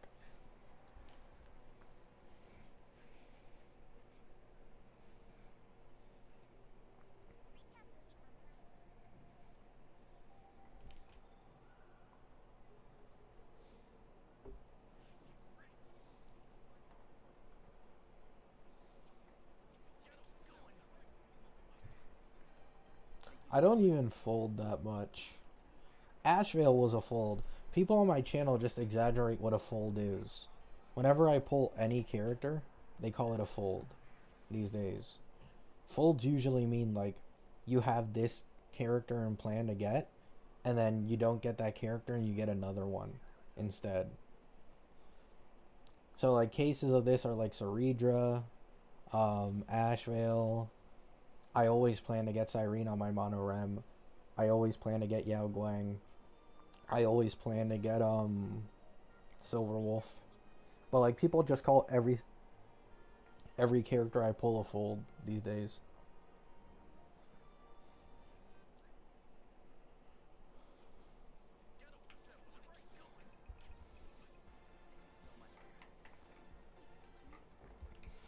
Your takes are mostly rational ones. Um, yeah. I usually just go with what's most likely from pattern recognition. So, I mean, that just ends up being pretty accurate by itself. Who folded for my day E2? No, yeah, that's a fold, yeah, as well. But, like, my point is, like, we've named, like, 4 folds. And there might be one more somewhere around there. In comparison, like, every single time I pull a new character, people are like, oh, folding Maru. Folded.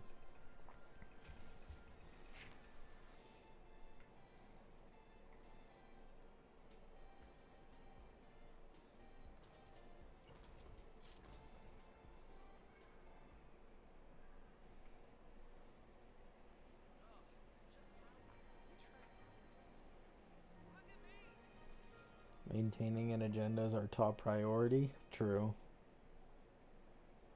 It would be hilarious if they didn't nerf Blade's debuffing and they didn't remove his HP scaling. What are the chances they actually allow him to be like as good as Cyrene? It would be kind of funny.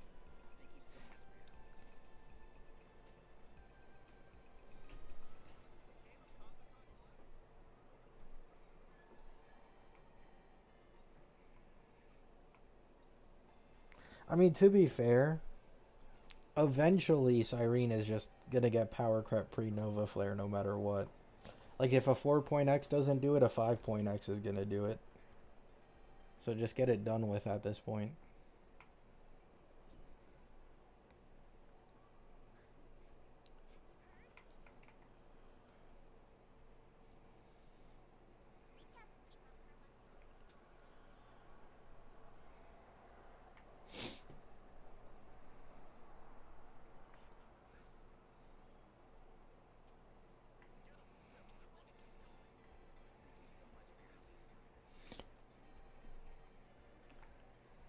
Hmm.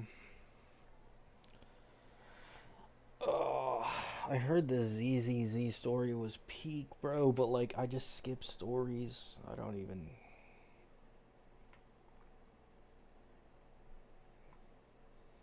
I need to get on ZZZ at some point, but like currently I'm trying to watch anime.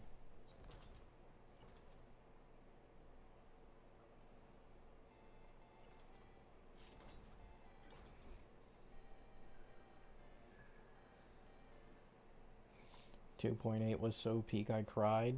Damn. Switch up is crazy too. Yeah, I'm seeing it. I'm seeing people on social media be like, wow, this is the most peak story of ZZZ yet. Now a lot of people are saying like any Chinese inspired region in any of Hoyo games is automatically going to be ass. Is the new thing I'm seeing. Like Jiangzhou and HSR, and now the previous one from ZZZ.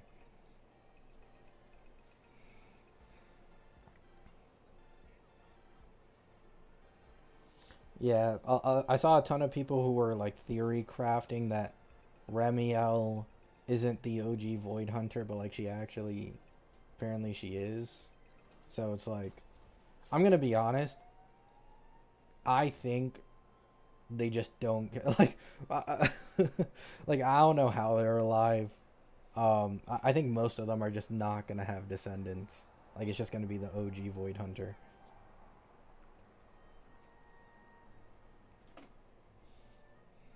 Because before we started getting like a lot of these Void Hunter reveals, people were like, "Oh, they're gonna be descendants for sure." Because like, there's no way most of them are alive. Surely most of them died. But like, Joyous is supposedly alive. Sunbringer's alive. Remiel's alive. Like, bro, everybody's alive at this point.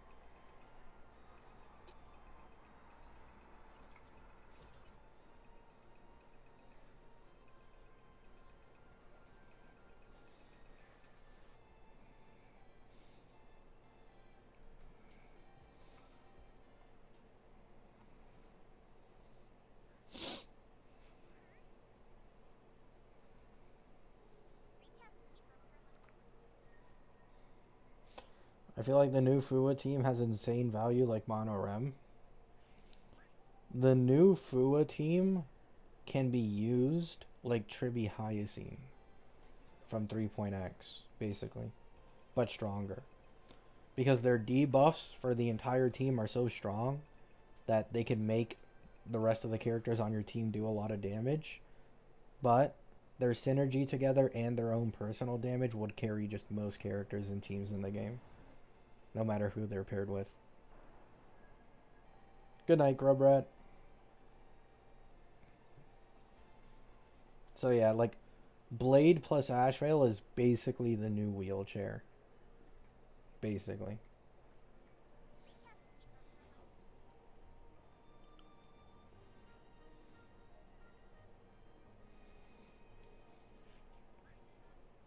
It's a much stronger wheelchair than Tribi plus Hyacine, which is hilarious. Because I remember telling people this, that there would be a way stronger wheelchair in V4. And people are like, nah, like Tribi and Hyacine are so strong right now, man. It's always like this. Like, people can't imagine that there would be a next tier of power because of like the current peak. It always happens.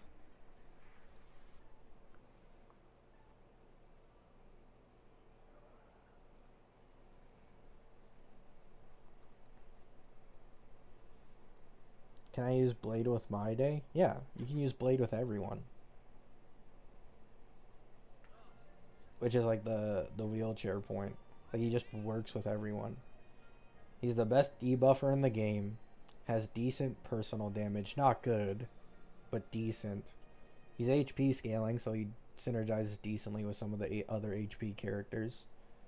It's all debuffs, which everybody can use. There's no like damage bonus where like Break won't use it. Elation won't use it. Stuff like that. Yep, you can run Blade with Blade. Yep. Works completely fine.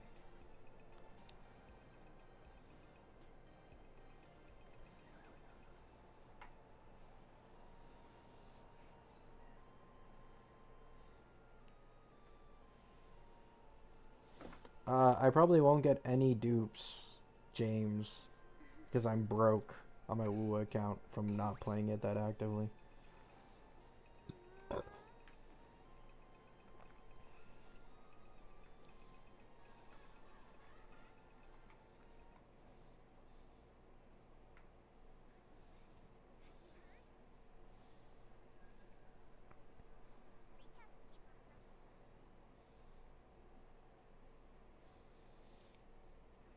I mean, yeah, there's like some Wua players. I was mentioning this earlier. Like, the first comment I saw when I clicked on the official Twitter post of Free Rebecca was like Wua players trying to be like, oh, what are the Hoyo dogs gonna say now?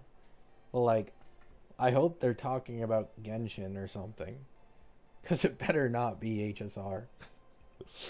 You cannot compare one free limited character after nearly 2 years to HSR's free character every 2 patches. I'm not even trying to like glaze this game, it's just the reality.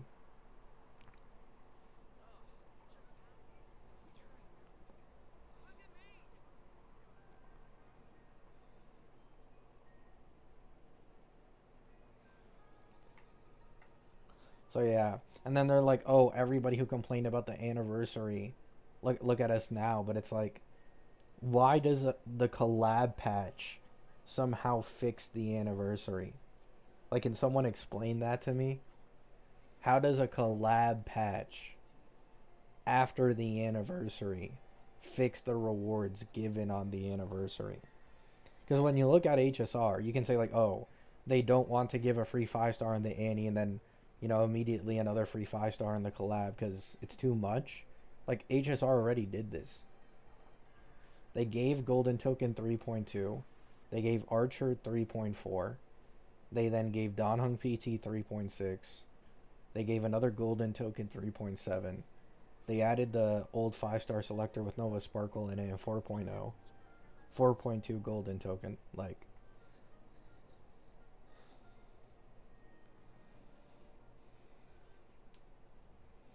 Oh, Alloy from Genshin?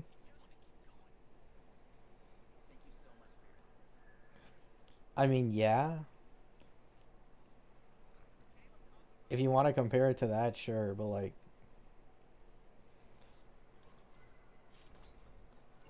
wasn't the Alloy collab not even like really a game? Like, I think it was just for people who bought PS4s back then. It was like a collab thing. If you bought a PS4, and only if you bought a PS4, you could get the Alloy. It was like a trophy thing. The Alloy situation, in my opinion, is more similar to like an HSR spending event. You know, like the Cyrene bow? That's like $300. Like, it's stupidly expensive, but like basically useless. That's kind of how I see the Alloy collab with Genshin. I will say though, it's kind of weird that Genshin hasn't gone more collabs. Now that I think about it, like it's one of their oldest games. It's like more than half a decade old at this point.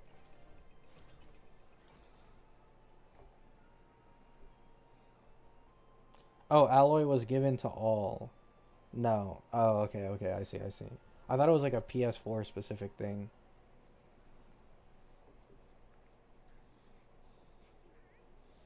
I mean, the collab would in Wuwa, it'll probably only be one patch.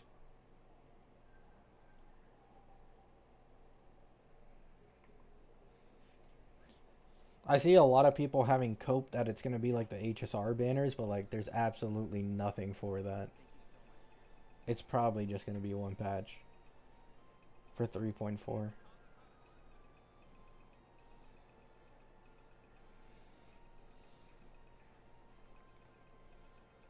HSR is an anomaly in how long the collab banners have lasted.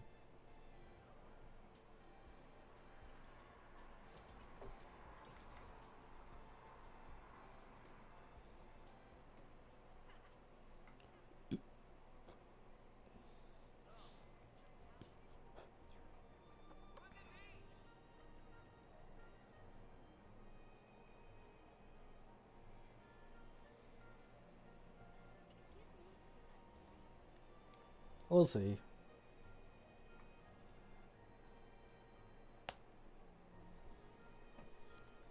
I mean, to be fair, a lot of people were disappointed by the fake collab story. I didn't care because I don't really care for the fake characters, and I just skipped the story like I always did at that time. I was just happy with the character gameplay, so I couldn't really relate. But yeah, like Wuo will probably do a better job in terms of like a unique domain that like gives you the feel of the actual collab. I mean, yeah, probably.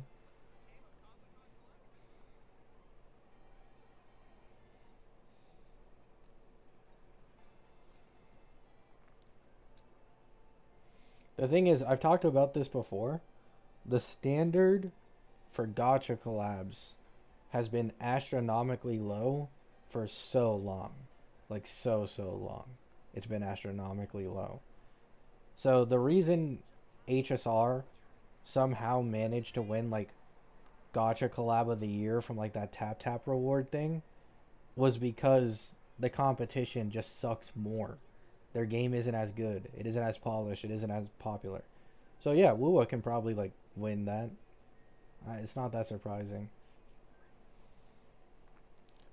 In fairness, I had such high expectations when the fake collab first got leaked because like they did a like the I remember the first teaser, they like zoom in on what seems like a planet basically self-destructing.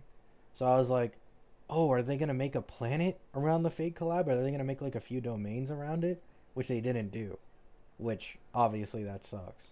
Like you've had so long, come on, but I don't know.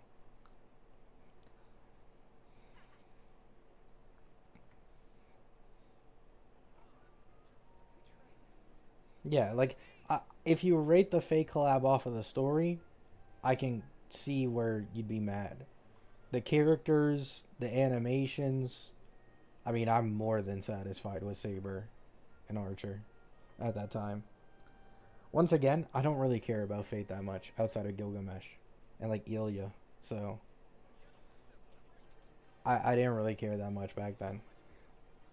I wasn't fucking fiending for like a perfect adaptation of these characters.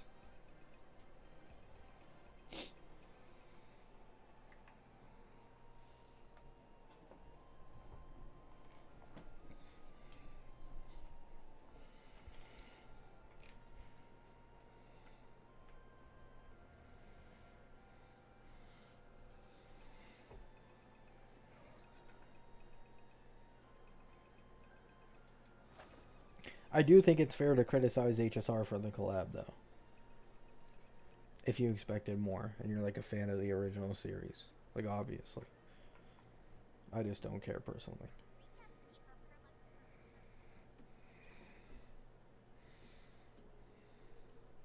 I need a perfect collab. Never gonna happen.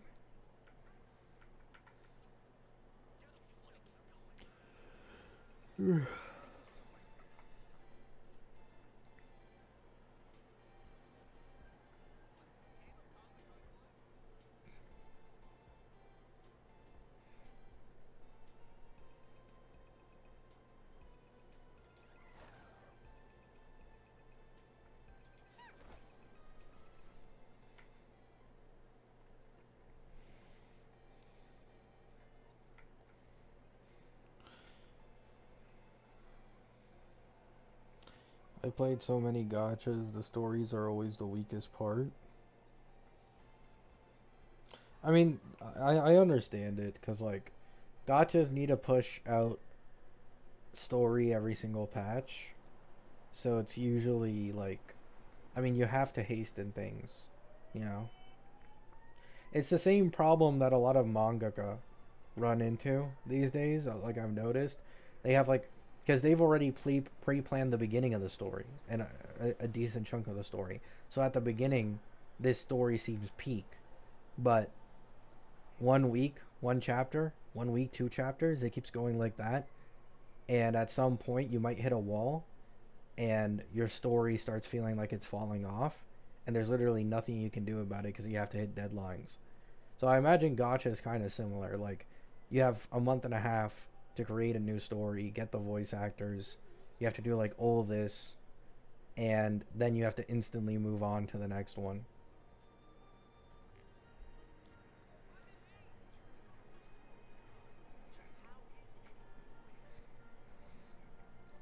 This is usually why one-time experience games are usually the ones that people have like they usually have the longest lasting effect quite often. Like peak solo player games, those have the longest lasting effects on players in terms of like story, the combat, because it's like there's no rush, or at least nowhere near as much of a rush as like live service games and other games.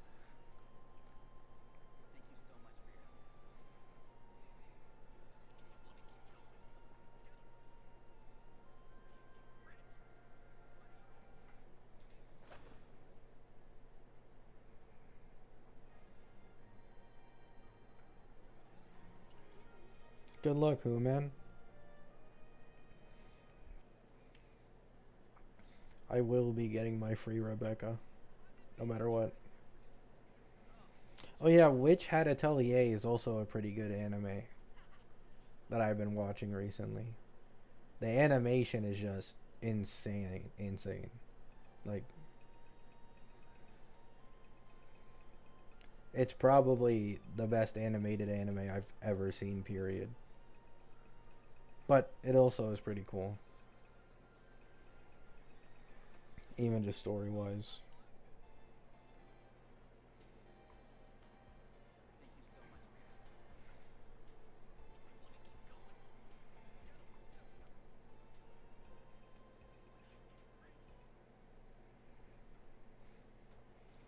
Wua power creep is worse? No. Wua power creep is not worse than HSR's. Wua characters are just easier to make suck at endgame than HSR. In my opinion, is the way I see it.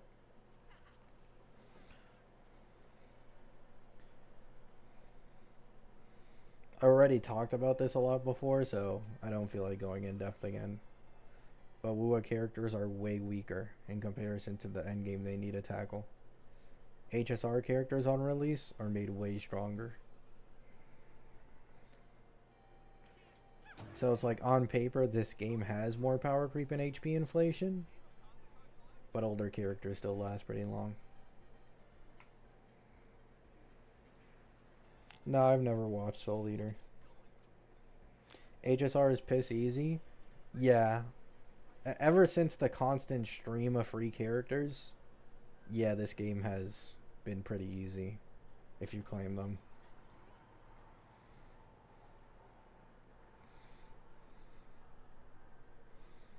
Like, I'm getting an auto 1 cycle, almost true 0 cycle with this account against MOC.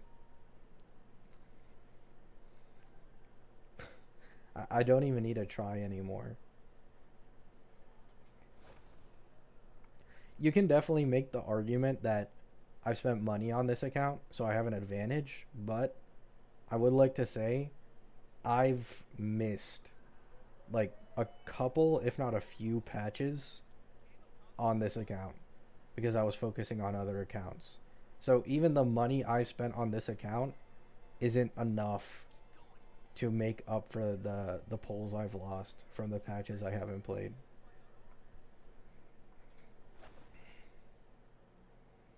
Can you show what characters you have? Sure. I got the Huo from Golden Token, E1 Yao Guang, 200 speed, E0 S1 Fei, E2 S1 Castoris, Nova Sparkle, E0 S1 Silver Wolf, Sunday, Archer with his Lycone is just not here, Donung PT, Cyrene, E2 S1 Evernight, Ruan Mei Golden Token, Saridra, Hyacine, Anoxa, Blade, Fushuan, Himiko, and like Branya. Do you do the events? Does it seem like it?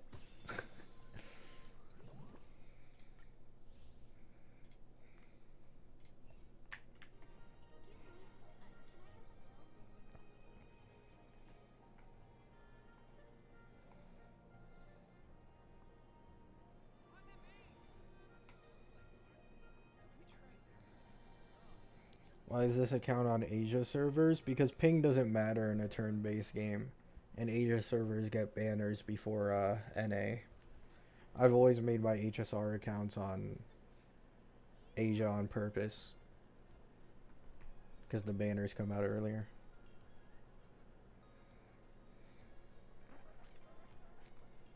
If it's like Wuwa or something, having an Asia account is more annoying.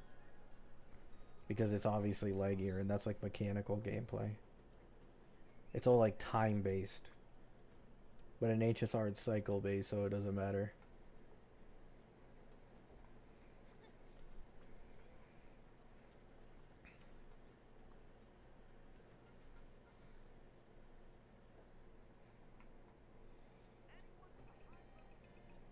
Nice, Daenerys. Genshin again with 60 pulls, really? Yeah. I don't know. I think Genshin's average pull per patch overall is like 70 something low. But it's tough. HSR's is like 105. I think Wua's is like 115. ZZZ's I think is like 120 or something.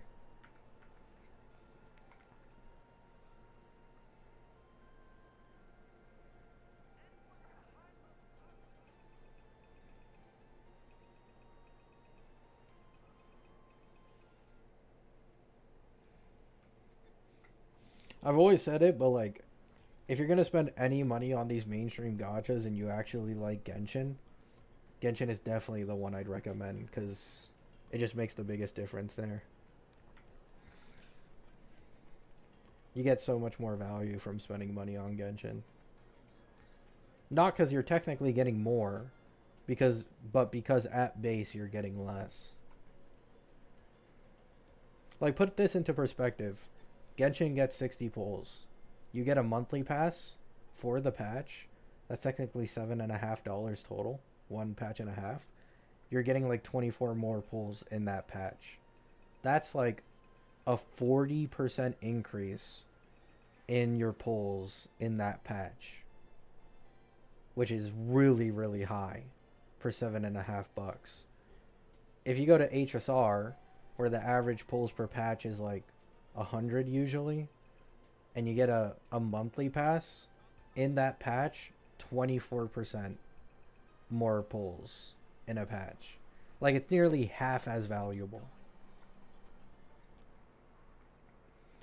So yeah, I definitely recommend spending money on Genshin for at least a monthly pass, if you can afford it, if you have the disposable income. When is HSR releasing a Shota? Give up, bro. I don't even want to be like a doomer, but give up. I give up.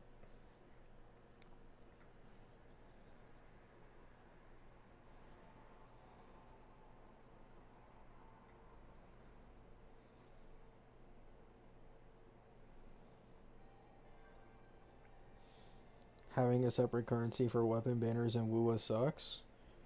I understand why they do it. It's because they can. It's just easier to scam your audience.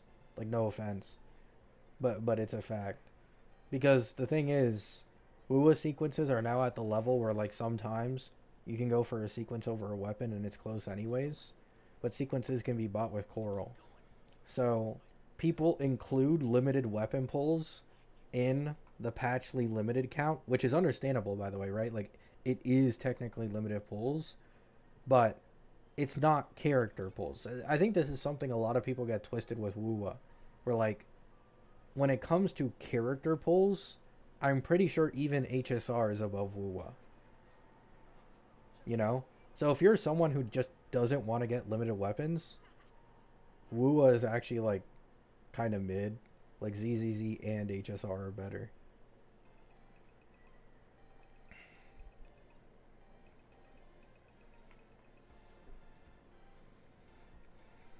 Because they usually give you like 10 plus weapon pulls a patch.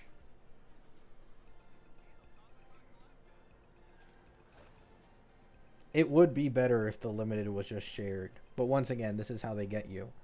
Because like, if you're someone who prefers to get characters and run it with like sequences or whatever instead of weapons, well, now you're getting weapon pulls on the side anyways, forcefully. So you're going to get a weapon eventually, no matter what. But at least you're not using it on the character banner, because they don't want to make it even easier for you. It's pretty smart.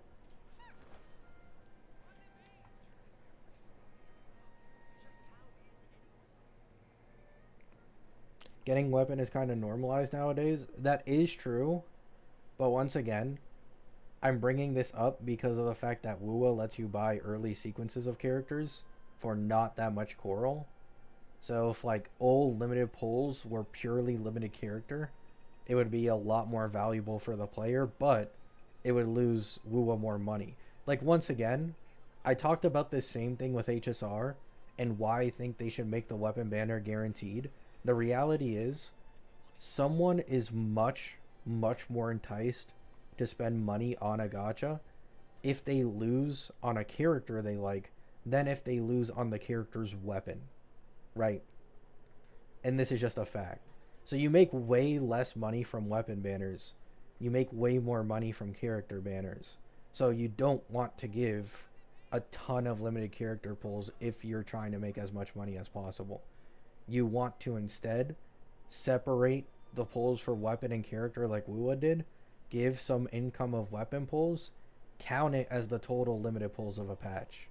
And that's how you get away with giving your player base less character pulls and making more money. That's just how these gachas think.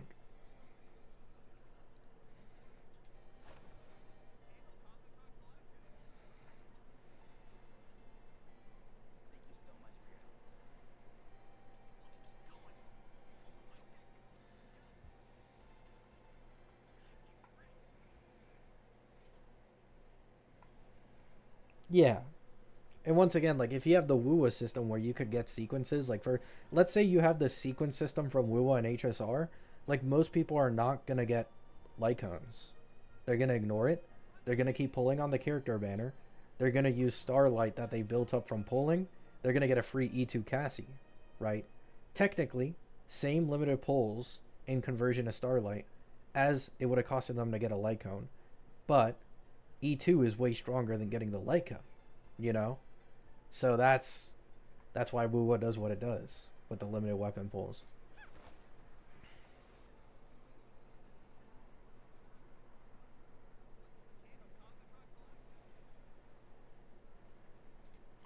Also, like, I get it's a little unfair because E2s and HSR are way stronger, but you get the point, right?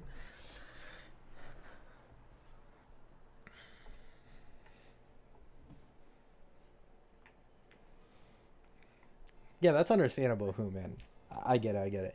But the thing is, they're just trying to optimize it. So they'd realize, right? Like, oh, people can just do a loophole of going for sequences constantly instead of getting the weapon banner, and it is just way more beneficial for them.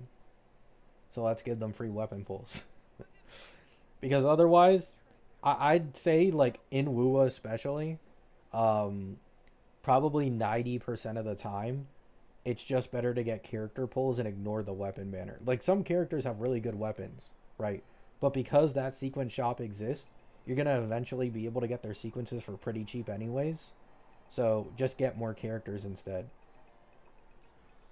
There are some, I'd say a majority of Wuwa characters only have like a 20 to 30% jump from getting their sig. Like, it isn't big enough to literally brick them from clearing endgame content. And in Wuwa, having a signature weapon, it does usually have like some effects, right? But I believe probably like midway through 2.x, they stopped trying to make signatures like super important in a character's animations. So you don't even lose that much animation wise. It's more similar to like light cones and HSR. Like, you still get the same animations no matter what light cone you use.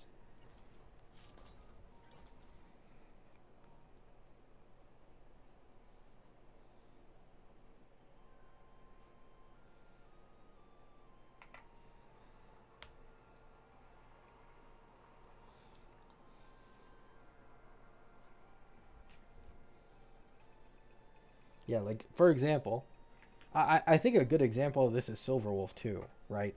Like, if you're trying to hit the 200 speed threshold on Silverwolf for 0 cycles, I get it. You know, get the light cone.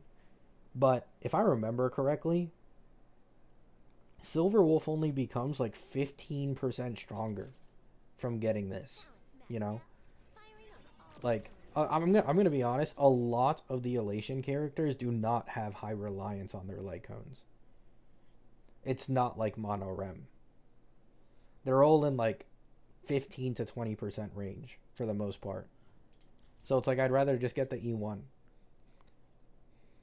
I'd rather just get the E2 instead of the Lycon.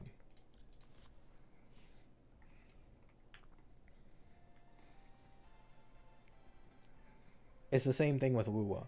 If someone sees like Luke, for example, Luke is probably a really good example because he has a standard sig for him. His signature sig is only like 10-15% better than the standard one. Like, people only see that, they're like, yeah, I'm gonna go for his sequences. I'm just gonna pull another character.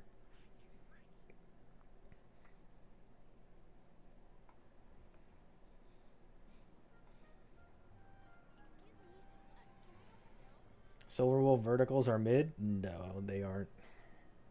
Silverwolf's verticals currently, even assuming the E2 only gives one extra turn instead of two, is equal to E2 Cassie and Mono Rem. So once she's able to consistently get 2 turns, even without shill, on her elation teams, it would be like probably near 70%, which is a bigger jump for the team's damage than Cassie's E2. The thing that gives Mono Rem its biggest advantage, vertical investment wise, is this.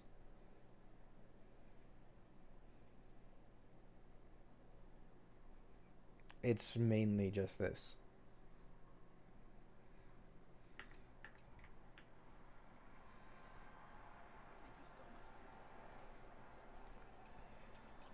E2 cast is not the strongest E2 either. Well, for personal, E2 cast is about a 90% jump, which is pretty good. But also, like, most people are comparing mono elation to mono rem to begin with, which is why I mention it. If you're gonna say this character has mid verticals, but she has better verticals than the other main DPS and what is the current strongest team, I think that's kind of unfair.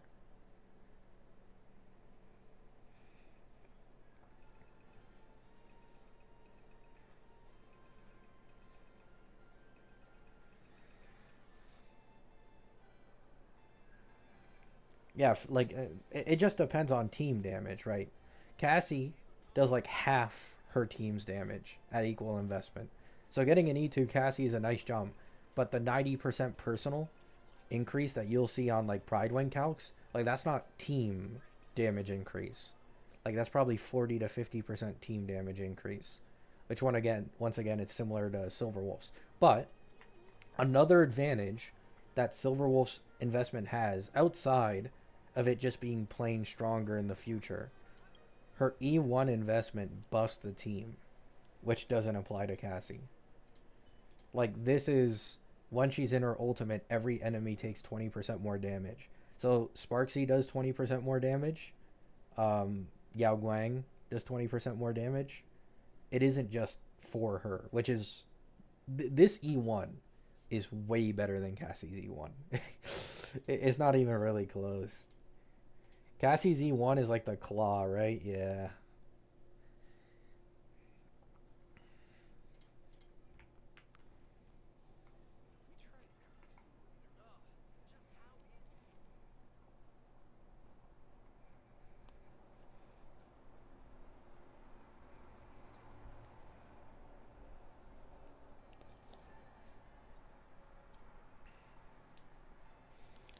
Nihilux will be reverse Siren and will fix the team's AoE issues.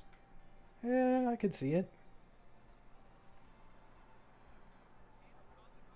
What does Phenon's E4 and E6 do?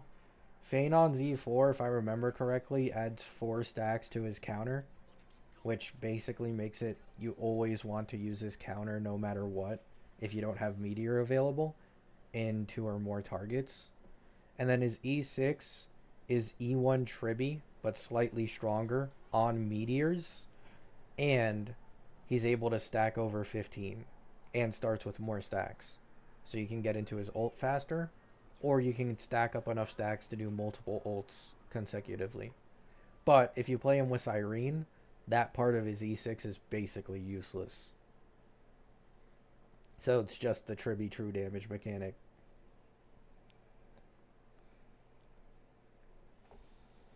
Isn't E2S5 Phenon better than E6? Depends. Depends. So in terms of pure damage increase, yes.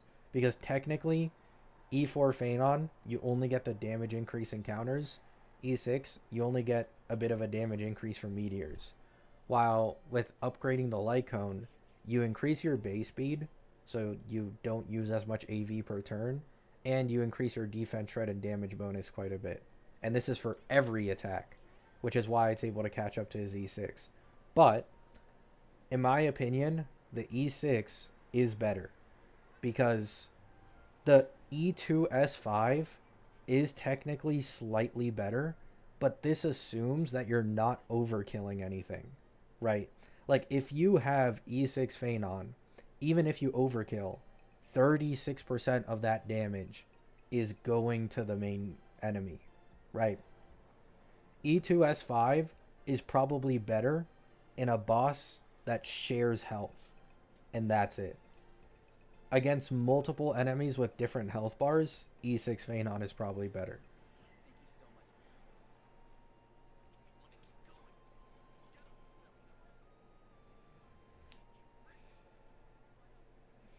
E2S5 is cheaper to get. In my opinion, that kind of depends. If you say 75-25 versus 50-50, yes, that's true. But in terms of the polls, I think the light code banner is a bit of a scam because it's like, oh, it's 10 less pity, right? That's the argument a lot of people use.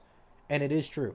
It's 10 less pity in comparison to the character banner. But if you're a veteran, if you have most 4 stars maxed, in reality, the difference between pulling on the Lycone banner and character banner is minimal. Because you get a 4 star you already have, that's a free pull.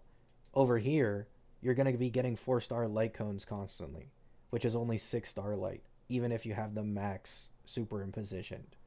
So, in reality, they're similar. And then the only difference at that point is 50-50 versus 75-25.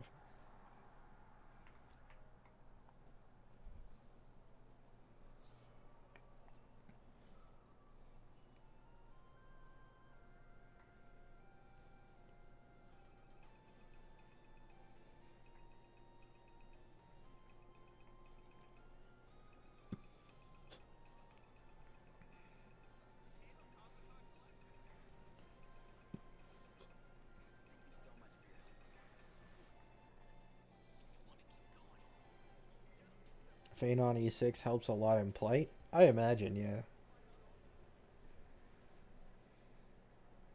Which is my point. The E2S5 could be a bigger overall damage increase, but because of the true damage mechanic and the way it works on Fane on Z6, probably just better. It's like the same thing with E1 Tribi, right? Like, you can get someone who amps as much, if not more than Tribi, and Tribi would still beat them in a few scenarios, just because of the mechanic behind the true damage, you know? If you're overkilling side mobs, it's just really useful to have.